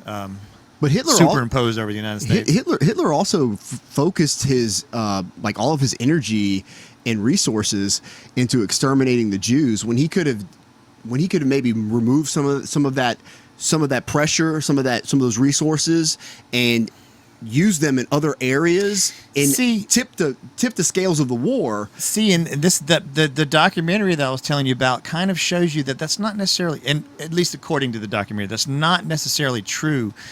They had these concentration camps miles and miles and miles out in the middle of nowhere. Several of them major ones like Auschwitz and I can't remember a couple of the other names, but. The supply lines, the trains that fed people in the concentration camps and the farmlands and all that stuff were some of the first targets that the Allies hit. They hit train lines. They marched through countryside burning wheat and corn and slaughtering farm animals and pigs. And so eventually the supply lines dried up. So a lot of the starvation at the camps was simply because they couldn't supply them anymore. You know what I mean? Like that's theories. And it shows Sure. you, it makes you go like, you know what? I never really thought about that. Of course they P-51 strafed supply trains out into the middle of nowhere along the German countryside. That's how they were moving troops and food. And so, if they have Auschwitz 600 miles out in the middle of the countryside away from major cities, how the fuck are they going to get food to them? The soldiers there died as well. They starved too. Some of them did. Yeah. So it just makes you think like, well, that's interesting. I never really thought about that before. I mean, in my opinion, I don't know if y'all have or not, but there was several things in there where I was like, wow, I never really thought about that. Well, then what was Russia going through a purification process of purifying itself? Like what was its means to an end? Who knows, man? Because they were putting people in camps there for sure. And there were plenty of just very type stuff, like the supply lines were just fine in Russia. Yeah, for a while. I mean, supplies weren't just fine. The lines were. The supplies Yeah. were being hoarded. That's right. Yeah. That became their issue. That's right. It's an interesting time in history, man, where The United States is 26 times bigger than Japan. 26 times bigger than Japan. So And there's 26 of Germany's those can fit about in the us. size of Montana. So, and that was basically Italy too, I guess. But those were the two main physical combat forces, Japan and Germany. So, dude, Mussolini didn't want to have anything to do with World War II, bro. He was just like, fuck, really? Come on, guys. He got bullied into that shit. Yeah, come on. Yeah. But so anyway, I mean, they fought for 5 years and fought they fought Europe and America, Great Britain. I mean, it's a serious way. I mean, so I think they were doomed from the beginning. You know what I mean? Because they're just severely outnumbered and outgunned. But World War II devastated Europe. Of course. Devastated Europe. Of course it did, man. Of course it did. And Japan, for that matter. I mean, this was like indiscriminate fireboming and, 500-pound bombs being dropped out of planes and shit. Just carpet bombing of countryside and cities by the Allies. I mean, have you ever seen like Dresden or whatever after the bombing by the Allies? It is unbelievable. They have no idea how many civilians died. Thousands upon thousands upon thousands. Because they just fucking destroyed it. They didn't have any, that's a chemical weapons plant. That's a warhead plant. That's this. This is where troops are. They just fucking destroyed it, carpet bombed it. You know what I mean? There were no precision missiles back then. Then, exactly. Yeah, you just had guys looking through crosshairs, flying 25,000 feet above the ground, going, "Sure, thing. Click." You know what I mean? And try to hit these. The weird. You ever watch Weird Weapons of World War II or whatever, like on the History Channel, where they have like bat bombs? Yeah. Have you ever seen the bat bomb thing? Do you know what I'm talking about? No, not bat bomb. I've seen some with pigeons and some with animals, just weird animal ones. Yeah. They do you know what the bat bomb is? No. I might know it. Just please describe. Insane. So some engineer somewhere, at least this is according to the thing I saw on the History Channel, whatever, they developed these hollow bombs where they could hang hundreds of bats. And on the bats, they would tie a high-powered incendiary device on a timer. So, like, to their leg or their back or a little backpack, they would put, like, thermite or something with a little timer or an altitude sensor or something. So 150 or 200 bats in these bombs, and they would drop 100 bombs over a city, and they figured in Japan it would be very effective because a lot of their architecture was wood and had a lot of attic space. So these bombs would open up, 10,000 feet or 1,000 feet above the ground. The bats would fly down and then land and roost up inside the buildings, and the incendiary devices would time and then go off and start fires. Wow. And they theorized that they could destroy Japan and major cities with just, if we just had 50,000 bats, they could burn down just Tokyo in a couple of days. It's just shit like that. It was like, what? Who thought of that shit? That's insane. Did they implement this? I don't think so. Oh, okay. I mean, I'm sure they did some testing. I believe, you know what I mean? They built a couple. I thought they dropped a cat out of it, like put a cat in a bomb or something like that at one point. One cat? I don't know. I think it was like the same thing. Cat bomb. I can't remember what the point of it was, but there was some show where we talked about all the different animals they tried to use. Yeah, people even nowadays, and like especially in like urban warfare and the Middle East and stuff, they'll tie like a couple of grenades to a bomb, and then try to get them to go where the food is or whatever, you know what I mean, or and they'll just detonate. At least I've heard that shit or read it. They do before, it to people too. Yeah, they do. Yeah, I've heard they occasionally do it to people. Put the jacket on and say there's 72 virgins over there, homie. Shit, man. Is there anybody that like still believes that shit over there? You think? What's like, that? 72 virgins. I mean, come on, man. You don't think that like they've like talked to their boy and the boy's kind of inserted a little bit of doubt in him? Well, see, the boy has like a smartphone and he's like, I'm on Instagram. Yeah. Not all true. 72 Not right true. here. I don't know. I show you all 72 there right here. Yeah. This is what I was going to touch on earlier. Whenever you said we have this, I'm going to say the God gene again. We have that feeling of there's something bigger. How is that compared to, so there's all these feelings. You have the Buddhists, you have the Islam, you have all these religions that sort of suggest there's something bigger, but are they missing, just so we can break it down very simply rather, are they missing something in there where it's not, they don't recognize as this particular one? And that's why they sort of falter or whatever. If you think that if we were sitting right here, and Islam had won the Crusades, we'd be speaking into microphones doing a podcast? I would hope so. I have no fucking idea. Well, I can tell you that a lot of countries right now that are under the rule of Islam are living in caves and huts. So the point of all that was for hundreds and hundreds of years since the Crusades. Are all these really good examples of how you can be almost to the brink, but if you're missing that one little piece, you're not going to get it all the way. They have all these religions which are awesome. They're doing their thing. They're trying to get there mentally, but it's missing something. I think Christianity is just the most like the most effective and more recent formulation. Okay. You know? That's I guess the better way to ask it. I was trying to figure out how to word it.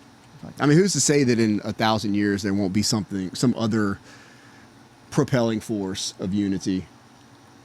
Let's assume that AI doesn't take, completely over everything. Well, even if they do, that's what I wanted to talk to you about. Even Will if there they be a do, religion for AI? Well, yeah, that's the first thing. Yeah, we've talked about that before. Yeah, we have. But we were talking about how AI wipes us out. It gets rid of humans altogether for whatever reason. Mm-hmm. And so now the world is just artificial intelligence, it's robots, whatever. And then right now we have the technology to produce. We can print out different organs, right? Different functional organs. Print out an ear. I think they print out a liver. I'm sure there's a bunch of other stuff I don't know about. But so right now we have the technology to print out something that we can implant into a human body and it'll work. And so at some point AI, they start testing. They get bored.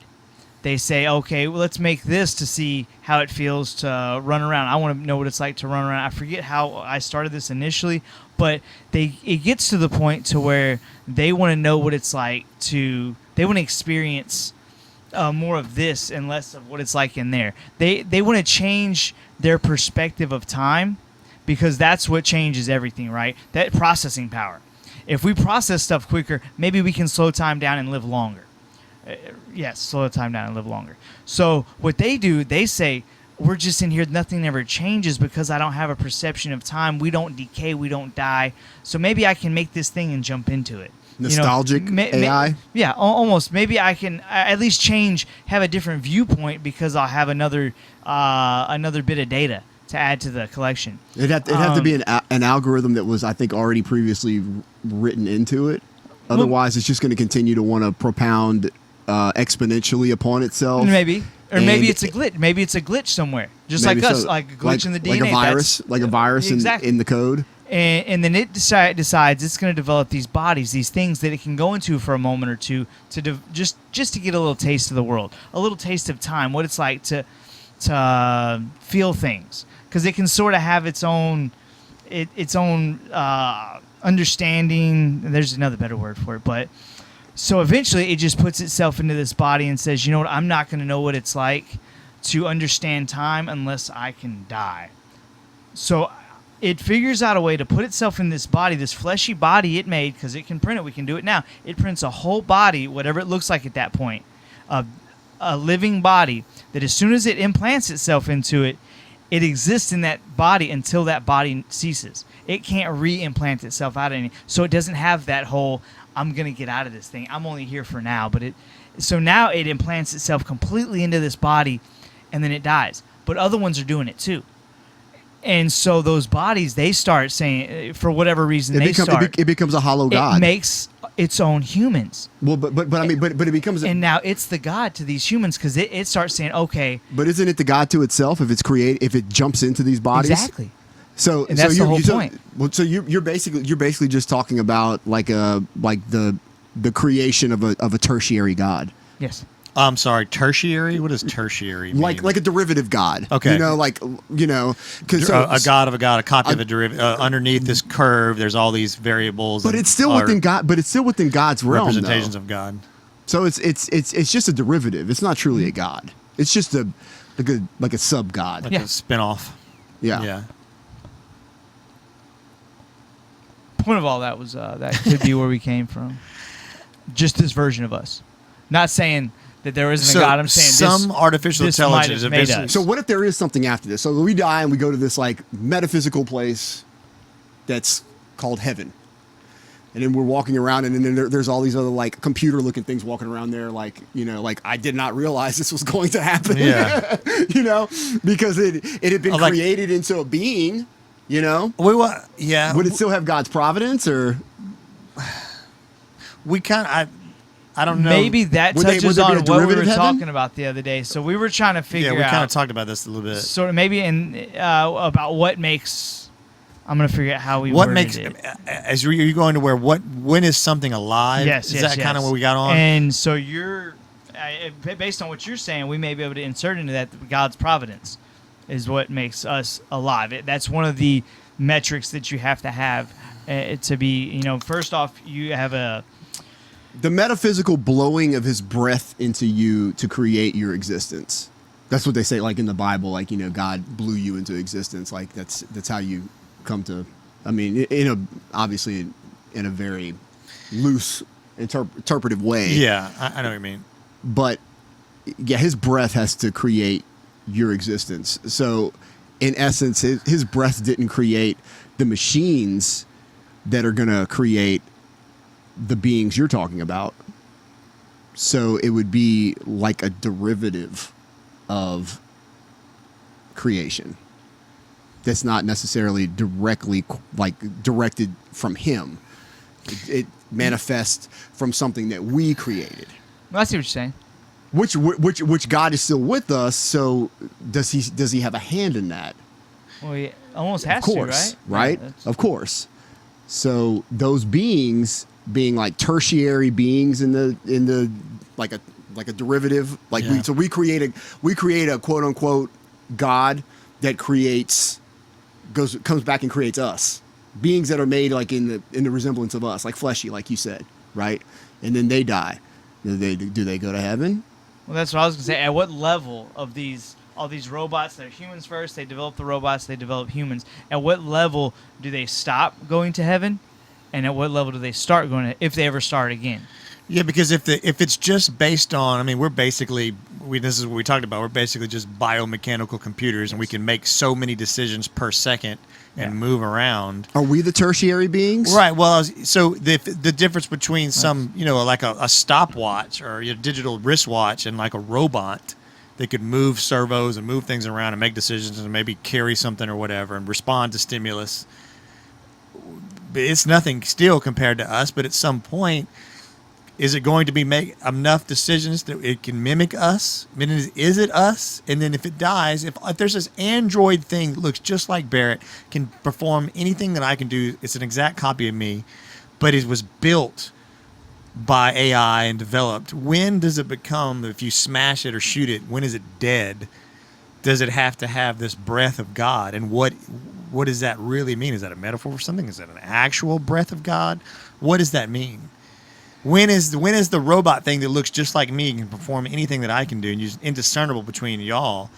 You're both looking at me like, I don't know which one's him. They both look the same. They're doing the same thing. I rolled with him. It's the same fucking thing. I don't know. What if we're a robotic simulacra of something that's more made of a higher order than us? Like, what if our God was like the quote unquote AI that created us, and something before that created? So like basically, so where's the original? There's just like this endless, like infinite levels of like, are only the original ones. So the God that we're worshiping is the God that goes all the way back to the very beginning.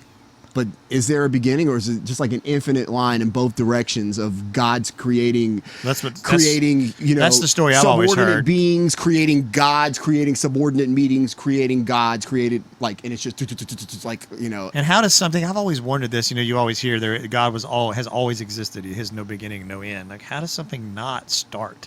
I don't understand. Yeah, that's beyond my comprehension. We're basically talking about evolution. No matter however you look at it, because we talked about that too, whether it's some bug that live. Remember that was the thing we were talking about, the worms that look like bird shit. Yes. So did they develop to look like bird shit, or they just didn't get eaten? Yeah.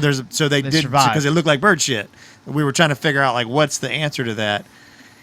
But so evolution in some form or another is this path of moving, making yourself better, and blah blah blah. So how can something have always existed? How did it not evolve?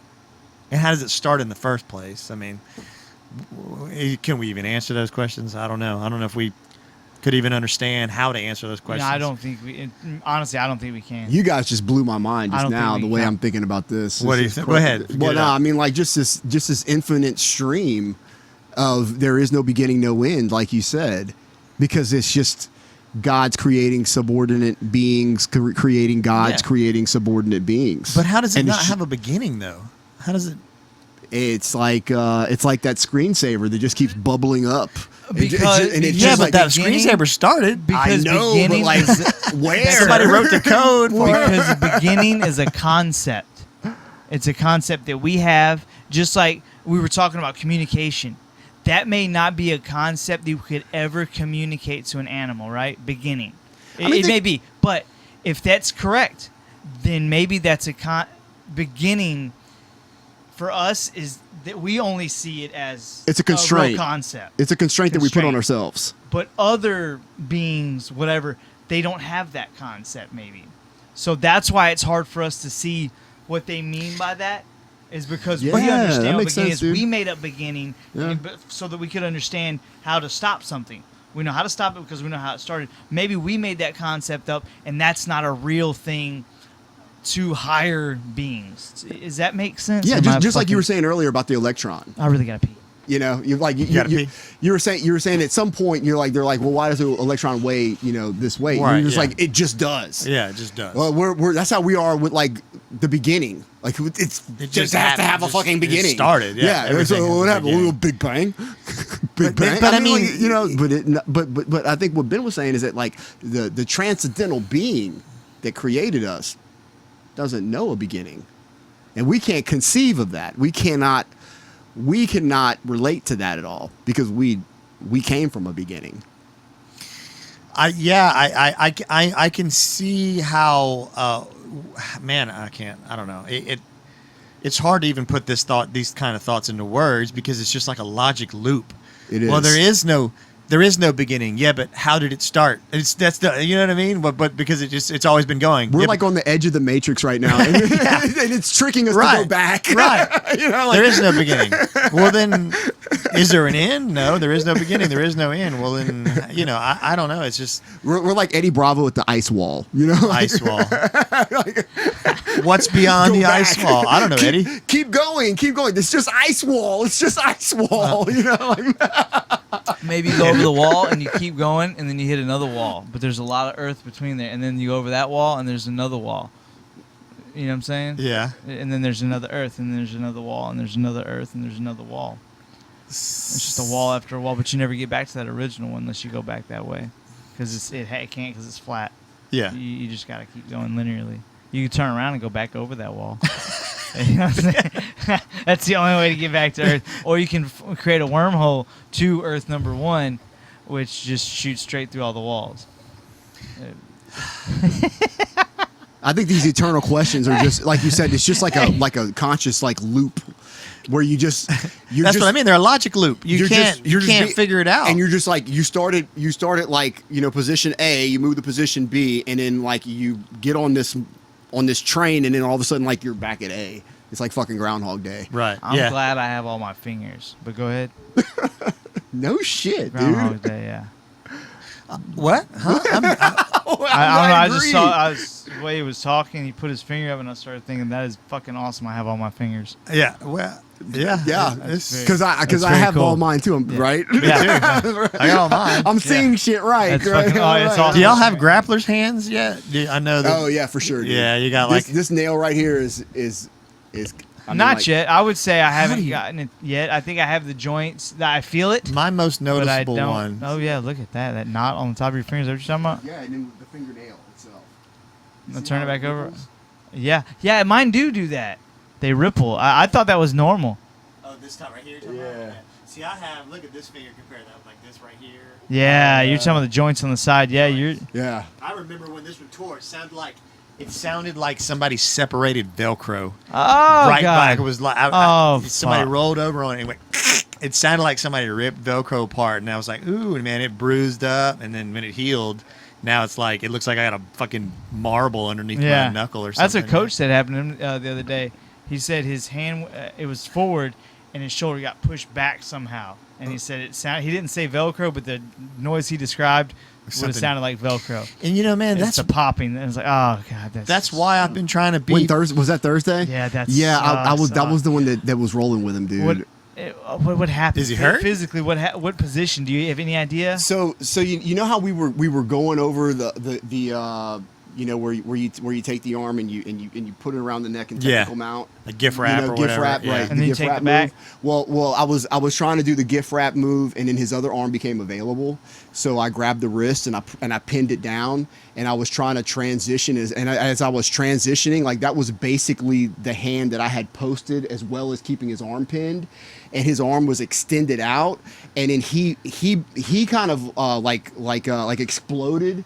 Like shrimp kind of almost exploded. But his hand was pinned. And his hand shrimp? was pinned, and his arm went up, and so that's like a that's forward shrimp. so when his arm went up, like it was just like that for Weird. him. I didn't feel it, I didn't hear it, but like when I saw his face and I let go immediately, man, I felt horrible, dude. Horrible. Okay, I was just wondering. I'll go through that in my mind. I just want to see if I can figure out before he gets a real diagnosis what it might be. I just wanted to. Is he like not rolling now? I was what was He didn't happening that is fucking day. He didn't I was rest going of that day. I was going to take his back. Like, you know how we did that windshield wiper move with the leg you to pull take him over, yeah. Right. That's what I was gonna try to do. And when he exploded out, my hand was like that with his arm out like that, like there, and I was on his back, and then he went out like that, and it just So it's basically his arm stayed in one spot and his body tried to shift out from under. basically. I got you. Okay, Yeah. I see what happened. Okay. That's one thing about jiu-jitsu, man. I mean, you're sitting here with a crack rib and a hurt ankle Can and coach fuck shit. you up. It is a Yeah, contact well, sport. It's so Will make- fucking fun, and you Yeah. get so much out of it. But there's that split price. second little thing, that price that you have it's- to pay. It's a serious and, price. And even if you don't get anything major or barely get anything major, there's a wear and tear on you. You know what I mean? Dude, when I cracked my rib, dude, like how I did it back in December, Yeah. and like I was out like a month, and I was back. That wasn't a cracked rib. Like this time, I cracked the rib. Yeah. And dude, when I tell you I couldn't shit for a fucking week, like you literally any strain I would try to put like in my stomach area, like I Yeah. sit down on the toilet, it was just like it was horrible, dude. It's Yeah. horrible, man. Sucks. I hate that thought that enters my mind once in a while. You know, Is me, it- like what thought? Driving to class, and you're like, man, sure hope I don't get nothing torn today. Okay, I got you, And yeah. you're like, get that out of my head. You know what I Yeah. mean? You just fucking go, and then something might happen. You don't know. Well, because what's scary about that thought is, and that we don't like to acknowledge, is what we're really thinking deep down is it worth it? Yes, That's what we're really thinking. Yeah. Is this worth it? But it manifests itself. I hope I don't get hurt. right. That's Because exactly right. we just want to be healthy. We want to move wanna be around, healthy, and we're saying, yeah. "Fuck, is it worth it?" But you're not saying it like that, because if you say it like that, you're like, "Fuck, of course it's worth it. It's jiu-jitsu." Yeah. But that's not what we're asking ourselves. We're And asking this goes to kind of when we were talking about the thing too about it being a hobby to me in my mind as Yeah. well. Where I've been pondering it's that a lot not a since that. hobby to me, Yeah. and one of the reasons is because there's this risk that we take where you don't take when you're fucking collecting stamps Or flying kites. flying a kite or something. Unless it's a fucking body kite. Did you see that guy getting dragged by that kite surfing guy? He's getting fucking dragged. He like slams into somebody else, and they're trying to hold on to him. When And was he's just this? like sliding. It happens a lot, but this was just some Oh. recent one I saw on Facebook. It's like he's attached to it. He can't get loose or something. It's called a body kite. Well, I don't remember. It's one of those like semicircle paraglider things, and they use them to like body. You can surf with them and all that. Okay, yeah, and yeah. then and then I don't know if he's at a beach or if he's doing something else. The video's only like 10 seconds long, and he's getting drugged. And he's like knocking people over and shit. That's a little crazy. But yeah, there's this risk that we go through where we go to class and we might fucking leave with a life-changing injury. But we go every fucking week, 3-4 times a week, and we love it, and we can't even though that's a possibility. Some people get those injuries, heal, and then go back. You know what I mean? Because they're like, I'm not going to stop doing jiu-jitsu because it's not a hobby to me. It's this serious, yeah. Some people, I've cracked ribs, torn fingers, broken my toe, and I was just like, fuck it, I'm going, This is how dumb I am. When I was doing MMA, I was everybody was bigger than me, all the training partners, by at least 30 pounds. And I got thrown. The dude did. The guy was. We had a judo guy come and was teaching stuff, and this guy threw me, not this one of the training partners, and I landed on my rib. And so I went to the doctor, and they had a little X-ray machine. X-ray said you're good to go. So it just hurt to grapple. So I just did striking for the next 3 weeks and went and fought and da da da. And you can feel it now. And if you do the X-ray, you can tell now that it was cracked. It wasn't cracked bad enough to like that. It was some kind of a hairline or something. crack because now it's calcified over. So this is how dumb I am. I'm like, oh, it's not cracked, Doc? Oh, it just hurts to move in those ways. I won't move in those ways, and I'll still go fight somebody. In a fucking cage. That's how retarded I am. Well, I mean, turns out it was kind of fucked up, and I shouldn't have been doing that. Yeah, man. I mean, it means a lot to us. It's a totally different. Yeah, it means a lot. I mean, there's this, and then even all the good things besides the worrying about the injury, friendship, spirituality, physical fitness, flexibility, self-defense, confidence, meeting new people, all that shit that you can't even quantify some of it. Making you, humbling you, teaching you how to humble other people and take it without, developing an ego, all that shit. But then, you might fucking get your knee ripped off just like rolling around for fun, like during drills. You know what I mean? Something may happen and you may not be able to walk for 6 months. Yeah. Or whatever. Who knows?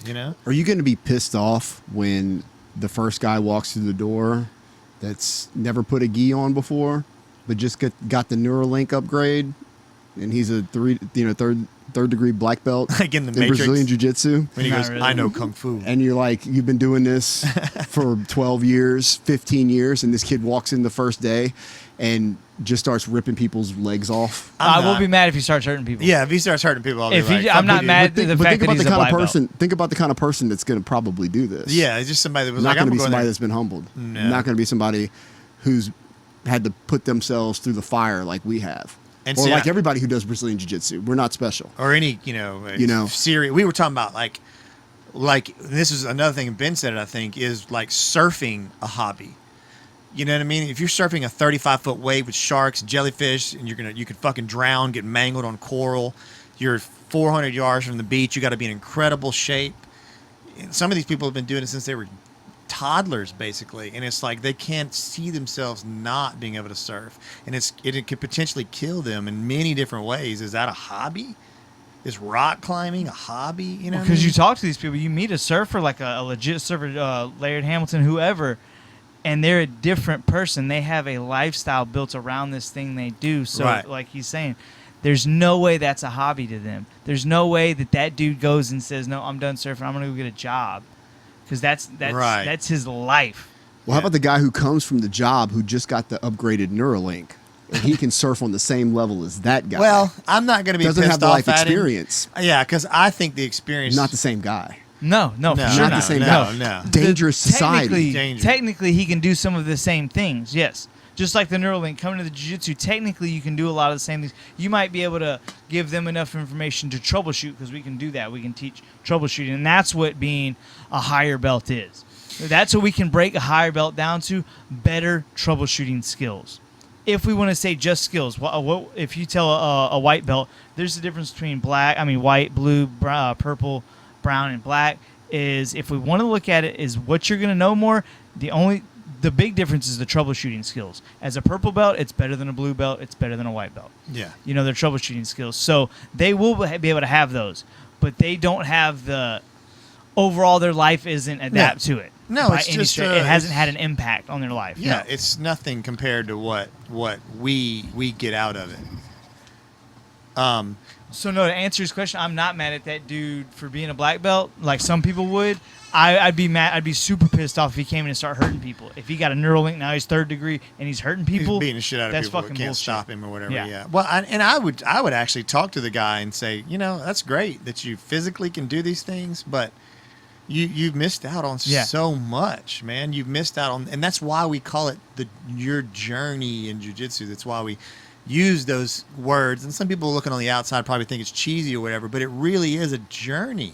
It's growth, disappointment, humiliation, humbleness, ego crushing, injury, but also spiritual growth, friendships, technique growth. I mean, just, learning how to persevere in a horrible situation over and over and over again, that kind of shit, and he didn't get to experience that. So, dude, I feel like even though you're better than me, I'm better off. Yeah, because I'm happier than you. I'm happier than you with my jiu-jitsu journey. Yes. You didn't even take a journey. Yeah. You just fucking got a download. So this is the first time I've ever been able to actually consider these movies. You see them discriminating against people with upgrades, like the technology movies. Yeah. And this is the first time I've actually considered legitimately at what point does it become discrimination versus something else if you start putting signs up saying Neuralink's not welcome in jiu-jitsu, because all the people you've ever had dealings with had Neuralinks. They never did jiu-jitsu. They get a Neuralink. Now they're a black belt. They come in and hurt a bunch of people. So now you have to put signs up. That's discrimination. Yeah. No Neuralinks in the gym.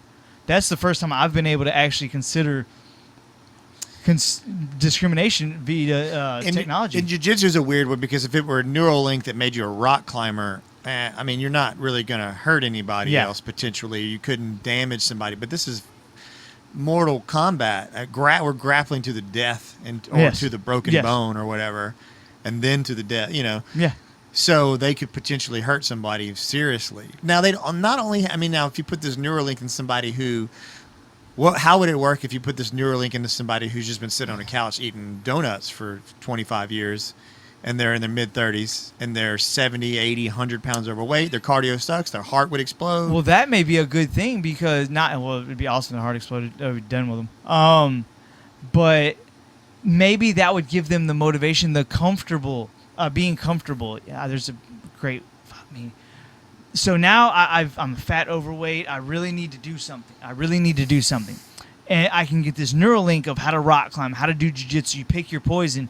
And now there's not this weird learning, this odd, I don't know what I'm doing. I'm very comfortable with it. So now I can go do this thing constantly. And it helps me get in shape. It helps me lose weight. It helps me meet people. You know what I'm saying? Man, that seems too dangerous to me, though, too. Because if you take somebody who's 100 pounds overweight and they're in somebody's half guard and they know, okay, I can backstep really far to pass or something. Okay. And then they go to do it and they rip their tendons in their hips and their back cracks, and they go, I mean, they try to perform some feat that their brain knows is possible if you'd have done it for 15 years. Yes. But you've been sitting on a couch for 15 years, not doing jiu-jitsu for 15 years. So you can't, but you try, and then you hurt yourself or whatever, or your opponent or whatever, because you don't understand how do you get the feeling of it? And after putting in hours and hours and hours of work over 15 years, you're going to be a different person. Yeah. You're not going to. You're not going to backstep. You're not going to do that and blow the person's knee out. Right. You're not going to do that. Because you've been forged into fire. But if you've been sitting on the couch, and you've got all this skill, but it was not obtained in a way where you were actually earning it, then you're not going to have any conception, right? You're not going to be. It's not going to make you a better person just because you have the skill.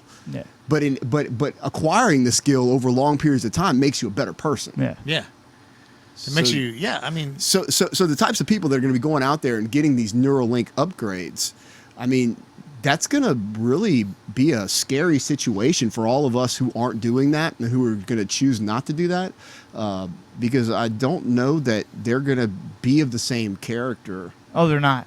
Right. For the most part. They're just going to be instantly obtaining this knowledge and skill with no moral aptitude for the application of it. And now you there's various examples of people here, but maybe there is this black belt in, let's say, Taekwondo or whatever martial art, or maybe there's this super disciplined person. Let's say Cam Hanes. Super disciplined. He knows he bow hunts. He works hours to do that. He works a real job. He runs.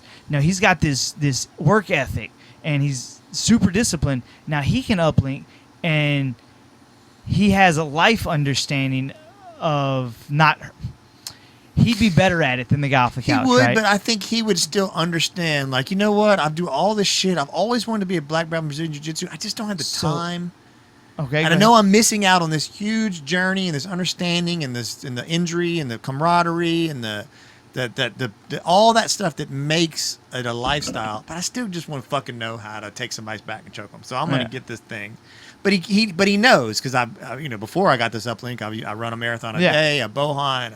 I've hiked mountains. I've been alone for weeks at a time, tracking moose and shit. He has this spiritual connection. Yeah. To a physical feat or to a hardship that he's pushed through or whatever. But I wonder if a guy like that would even go to the gym. That's sort of what I'm thinking. He would probably not even do it. Like, he'd almost feel like he was cheating. Yeah, he would be like, no, if I want that, I have to work for it. But like you said, maybe he convinced himself, or I just don't have the fucking have the time. time. It'd be great to be able to do this. And what if you could reverse it, right? What if he gets uploaded, or uploads it rather, or downloads it? There we go. He downloads it, goes in there, rolls with some people, and says, "This was fucking awesome, but I am cheating." Gets rid of it, and now he goes to classes. You know, obviously there's a multitude of things that can happen. You know, choices that could be made and changed. But I think for the most part, like me, yeah, I've got the experience and stuff right now. Just me. So I've got however long I've been doing it. If it came out tomorrow, would I download a black belt? Download black belt. I don't think I would, even though I have the time to be a little better off with it than, say, somebody who's never done it. But I just don't know that I would. I think that almost, too, that this downloading a black belt thing, what if somebody sat for a couple of years in front of YouTube and watched every move they could possibly watch from beginning to end, followed some curriculum, took tests, answered questions. This is how you take the back. You take the back by doing this. This is how you take the back, but this is how you do an arm bar. This is what side control is, technical mount. And they learned jiu-jitsu. But we all know that as soon as they get on the mat, it's like, that's totally different. Yeah. We can watch 1,000 videos, even with thousands of rolls under all of our, on all of our watches, and still try to see try to go implement some move and be like, oh, that doesn't quite work for me because my body's type is this or my style is that. Or, oh, that works really well because my body type is this. Whereas this person who just downloads a black belt, would they be able to get on the mat and just tap shit even if they were physically fit, had a good, like Trey. Let's say we just downloaded a black belt in a tray. You know, he's 6'3", he looks like he's carved out of marble. I mean, he's stronger than all of us combined. You know what I mean? Like, all of a sudden he's got a black belt, but he's never rolled before. What would he become? I mean, he'd probably be better at than most people. He'd learn really quick. I think the Neuralink, it connects all of those synapses. So it teaches them the control, the speed. Really? They're going to perform at the same level. Okay. Even without the experience. Maybe you can build the experience into the Neuralink. The experience would have to be built into it, of course, but I think what it will be is it'll be just like a series, I guess, of algorithms, Yeah.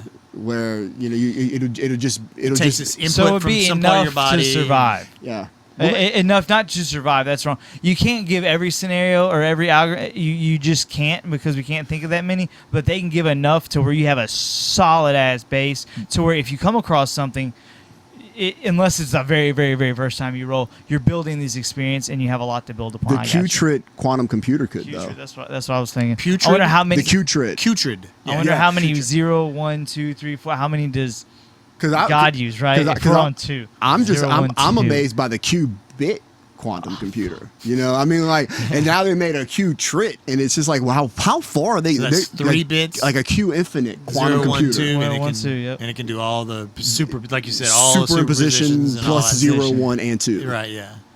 So it's like, yeah, if theoretically they could build something, that would be 1,000 times, like I texted the other day, 1,000 times faster than the best Pentium we have, and the size of it would be almost microscopic. And I think what they were saying is that they were actually able to achieve teleportation with it.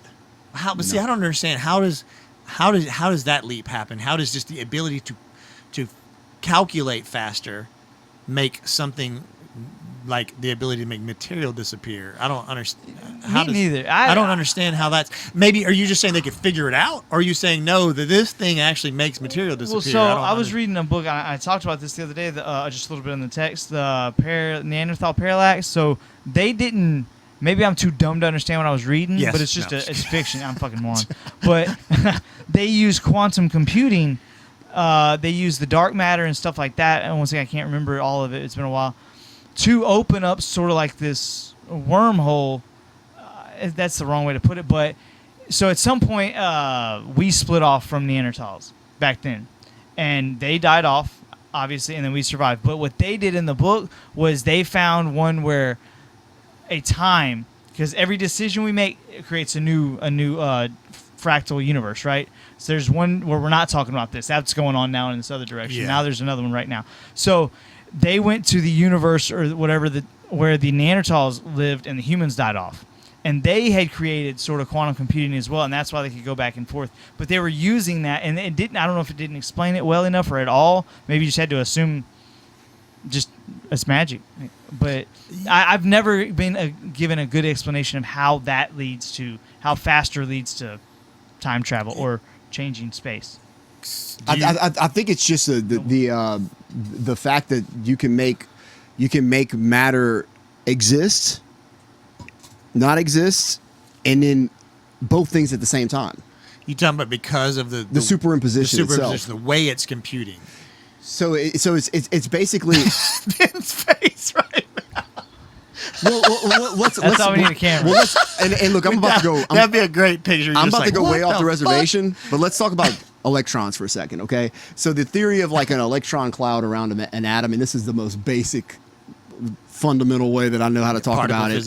Yeah, I don't even know about it on the quantum level. I'm just going to tell you what I learned in chemistry back 20 years ago. Yeah. So you have a quantum, like you have this electron cloud that surrounds an atom, and those electrons are spinning in an orbital, and within that orbital, you can never truly predict where that electron is, because not only is it not able to be predicted at any moment in time, but it's also popping in and out of existence. So it's there, but it's not there at the same time. Okay. So the superimposition of matter itself, it would be that matter would exist here, not here, on the opposite side of the universe, same matter that we're talking about. Okay, if we break it down to its most simplistic formula or state. Okay, so like a let's say just an atom. Let's just say a calcium atom. Okay, existing here, but not, and also existing on the other side of the universe. That doesn't happen for us, but on the electron around that calcium atom does. At this Are we sure level, that it does? I mean, that's the theory. That's the theory. That's quantum. That's quantum theory. That's I've always I've read lots about theoretical physics and quantum theory and stuff, and there's these barriers like we were talking about earlier. I don't understand it. With the electrical engineer who just gets to a point where he's like, I don't understand how this works. I just know how to make it. Right. And if I do these calculations, you can build this thing. Yeah. I get to a point where I just don't understand. They say, well, you can't predict where it is. And I go, well, isn't that just because it's infinitesimally small and it's moving at a speed that we almost can't even comprehend? So there's we just can't perceive it. I don't know. But then you're saying no, because sometimes it's not even really there. Not even there. So does that mean that all reality is just kind of flickering constantly? So there's a way in which it's flickering, and in that method of flickering, like you're saying, like it connects everything in the physical universe. There's something that's connecting everything. So teleportation just rides on the piggyback Is that the dark piggybacks. matter? I don't know. I don't know what it is, but it's something that I don't think we've discovered yet, and that is. I mean, isn't that what they were suggesting the dark matter might be? I'm sorry. I honestly, I don't know what dark matter is, and I don't.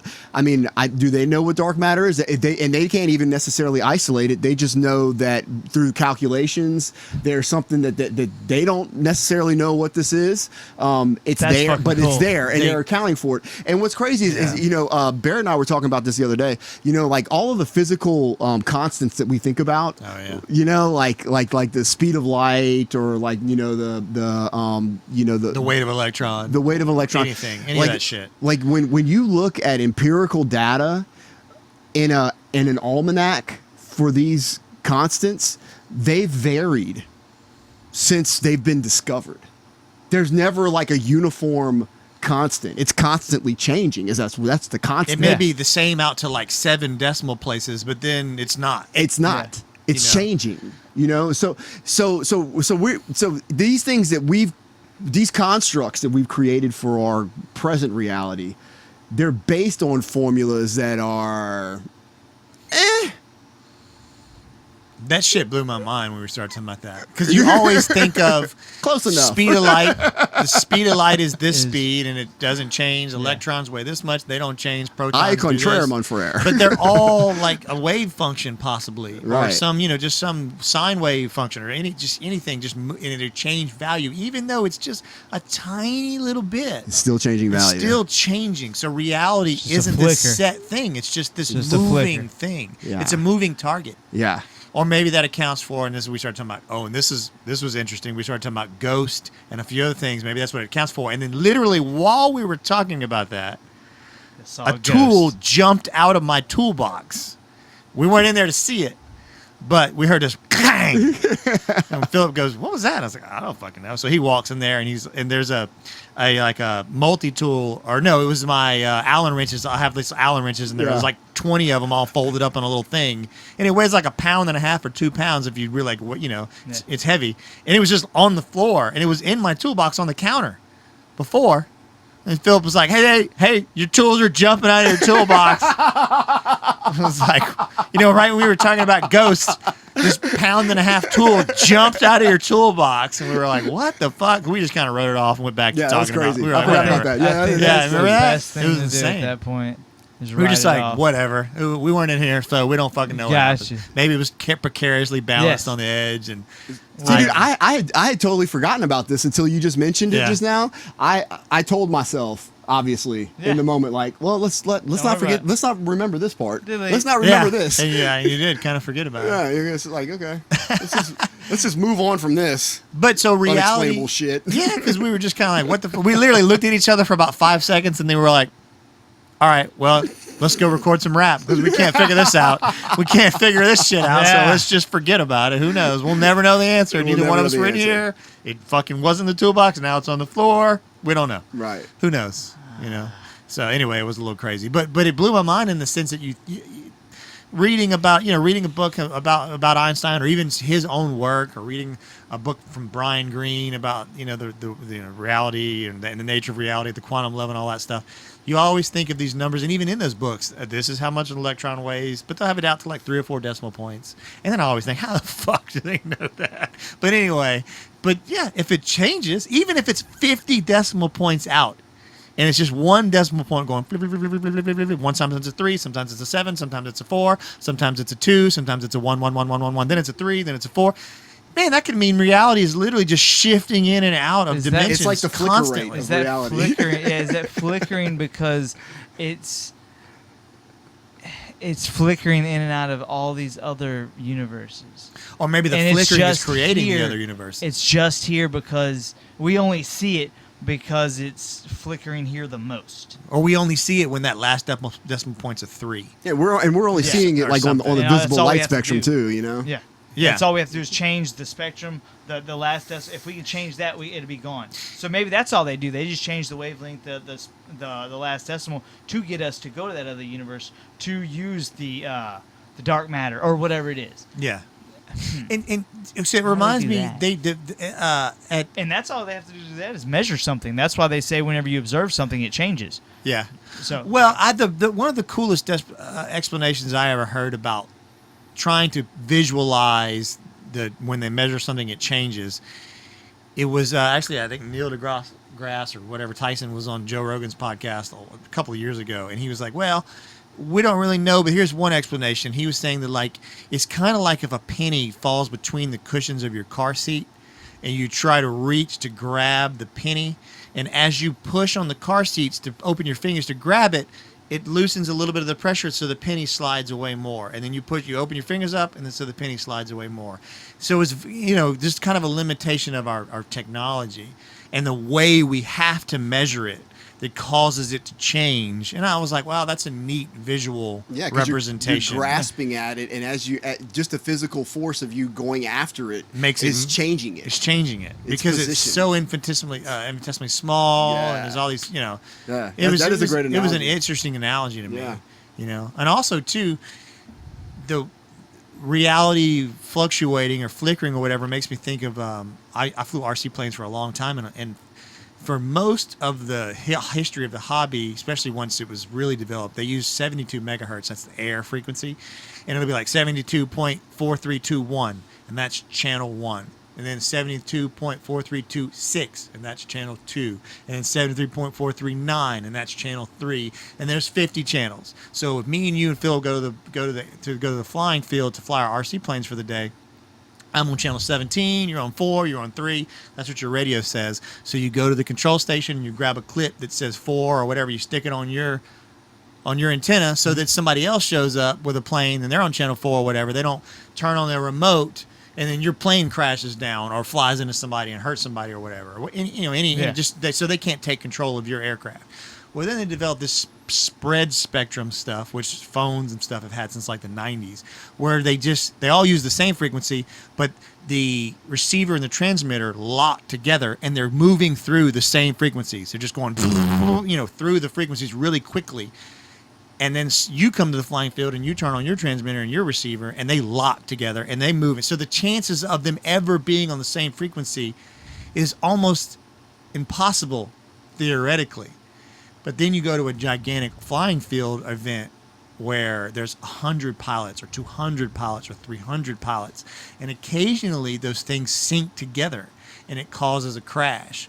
Or even worse, somebody's binding their thing in the cockpit and somebody's binding their thing through 200 yards away at the other end, a helicopter, and all of a sudden your plane goes wham and flies into you and you get hurt or somebody gets seriously injured because it's an electric motor and you can't even, a gasoline motor is idling when it's on. Electric motor doesn't look like it's doing anything until somebody pulls full power and it could be swinging a fucking huge prop, cut your damn hand off.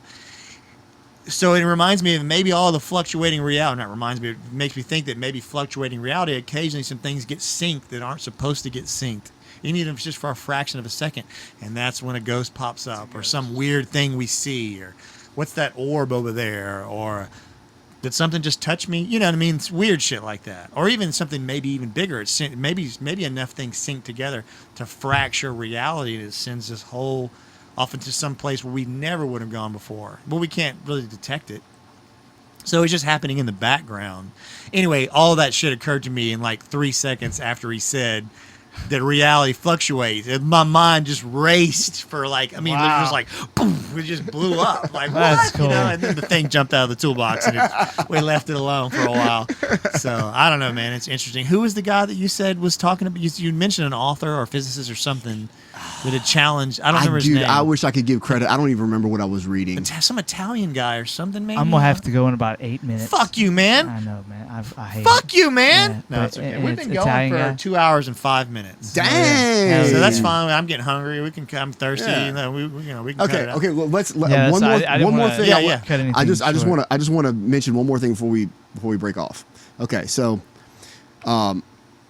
tasing old ladies that refuse to sign tickets. Oh, yes. Cool or not cool? I didn't watch the video, dude. I didn't watch the video But either. I would generally say it's probably not I cool. would assume it's not necessary at all. Okay, so you have a tail light out, and you get a ticket.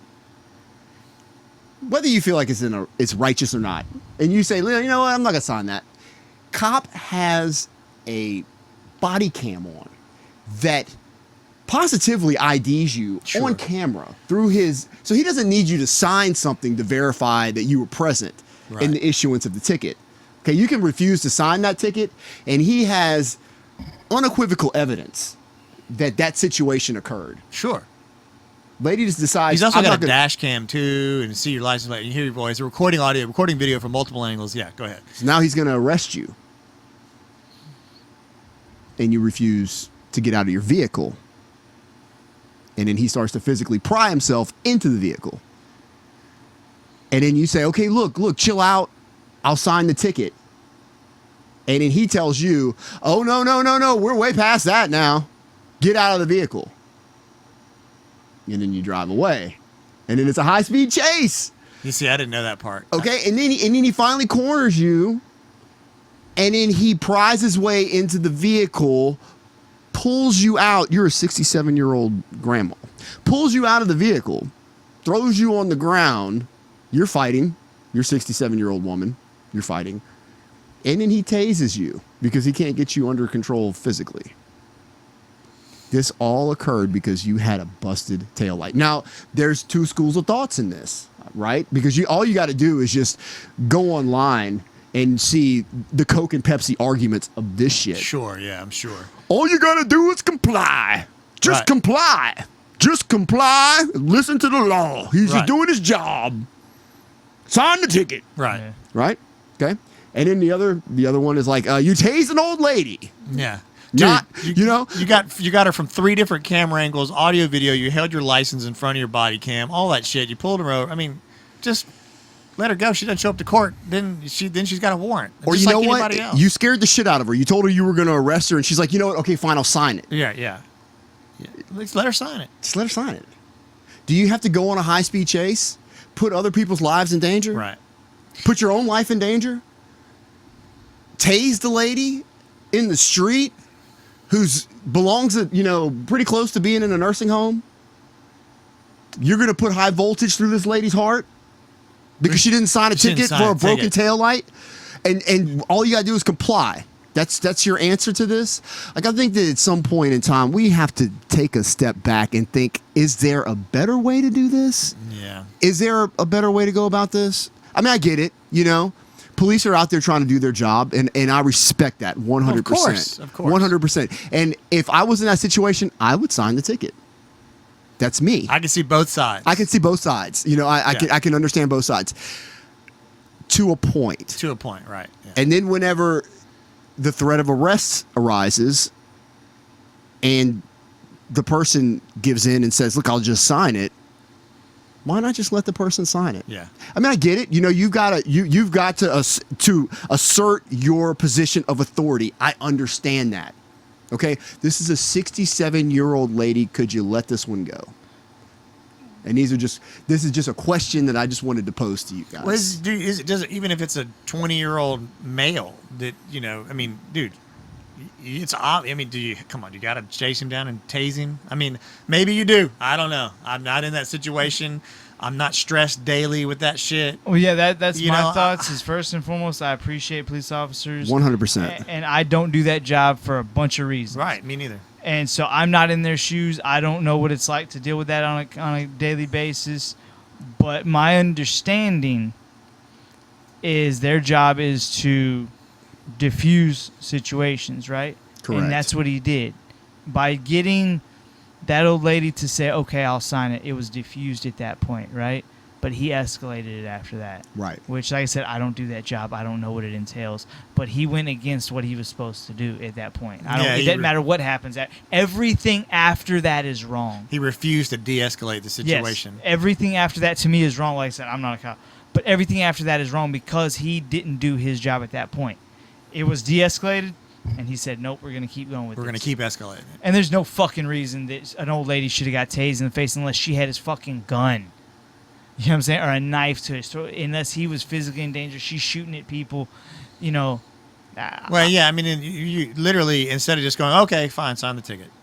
I didn't know there was a high-speed chase, and now you're driving at 80, 100 miles an hour down the interstate or the street or through a city or whatever. And I commend the old lady for being able to drive that fast. Yeah, that long. man, You know what I'm shit. saying? That's pretty She's legit. probably- I know 40-year-olds that can't do that. That's pretty fucking legit. Especially for a busted tail. How many times have you? I've literally gotten in my car, and like a friend or something, or my father will follow me somewhere, and they go, "Hey, your taillight's out." I'm like, "Oh shit, I don't even know that." Yeah. I mean, you don't know. You don't do a pre-drive check on your car every time you get in it. Nobody fucking knows. It could have been out for a week or an hour. Who knows? So your thoughts on and also to add to the story too. Apparently I think she had an encounter with this police officer previously. Oh wow, really? And he may have let her go because her taillight was out and she didn't get it fixed. Well, That so might have been the backstory. Write her a ticket, and then she doesn't show up to court. She got a warrant for arrest. Right. I mean, That's my take on it. And if she raises hell about it, doesn't want to sign the ticket, maybe there's a new policy that needs to be put into place where, look, you've got the body cam, you've obviously verified this lady's identity. There's no reason why she has to necessarily sign the ticket. If she doesn't want to sign the ticket, I don't know that you have to. Maybe this is a requirement that varies from state to state, but I don't think you necessarily have to. You're forced by law to sign a ticket. I think you can refuse to sign a ticket. I believe. I mean, it doesn't mean that you're admonishing your guilt or innocence, or even implication in whatever situation they're writing you a ticket for. But I don't think it's necessary for you to sign a ticket to be issued a ticket. Well, I mean, think about how ridiculous you have to sign it, and if it's by law, What is the like this guy? Where does it stop? You got to make someone sign a ticket by any means necessary. Yeah. High speed chase, fine. Tasing them, fine. Cut their fucking hand off. Yeah, I mean, fine. They got to sign this ticket. Well, no, I mean, we don't. It was kind of like Jordan Peterson's argument for the for the pronouns, in compelled speech. Right. It's When is it in? And the people on the news were like, they're not going to arrest you, and he's like, oh yeah, they're not going to fine me. Okay, what if I refuse to pay the fine? Yeah. Then what? Then they're going to what? They're going to come arrest me. So they're going to put me in jail for this because I'm standing on my own rules for morality. Like this is how I believe things are. These are my feelings on this, and you're compelling me to not only feel a different way but to express myself in a different way. And under threat of force, incarceration. But their idea is you're not going to be imprisoned. Yeah, well, but you're going to find me. They always argue against the slippery slope, but it's so easy to see it. It's so easy to just go. So if I don't pay the fine, then you issue a warrant out for my arrest. And then they come arrest. If I don't turn myself in, you're gonna come at gunpoint to my house, kick in my door, my job, my house, in front of my kids, family, whatever. Sure. And detain me. And even if they don't come find you, the next time you get pulled over for a broken tail light and they run your license, they go, "Oh, you have a warrant out for your arrest. You didn't use the word Z. Get out of the car. You didn't say Properly. to this person. Yeah, the Or right, observe. Yeah, I'm the sorry. right I don't, sounds didn't come out of your Right. mouth. Yeah. You didn't make the shapes with your mouth. right.